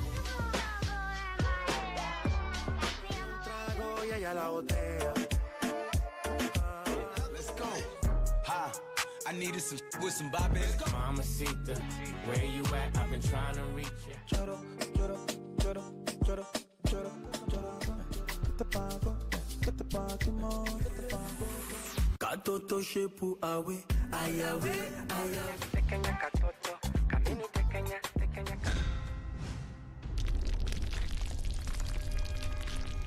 Tonight on KBC Channel 1. And there cannot be a better life partner for Ahankara than Sushi. At least this year I could see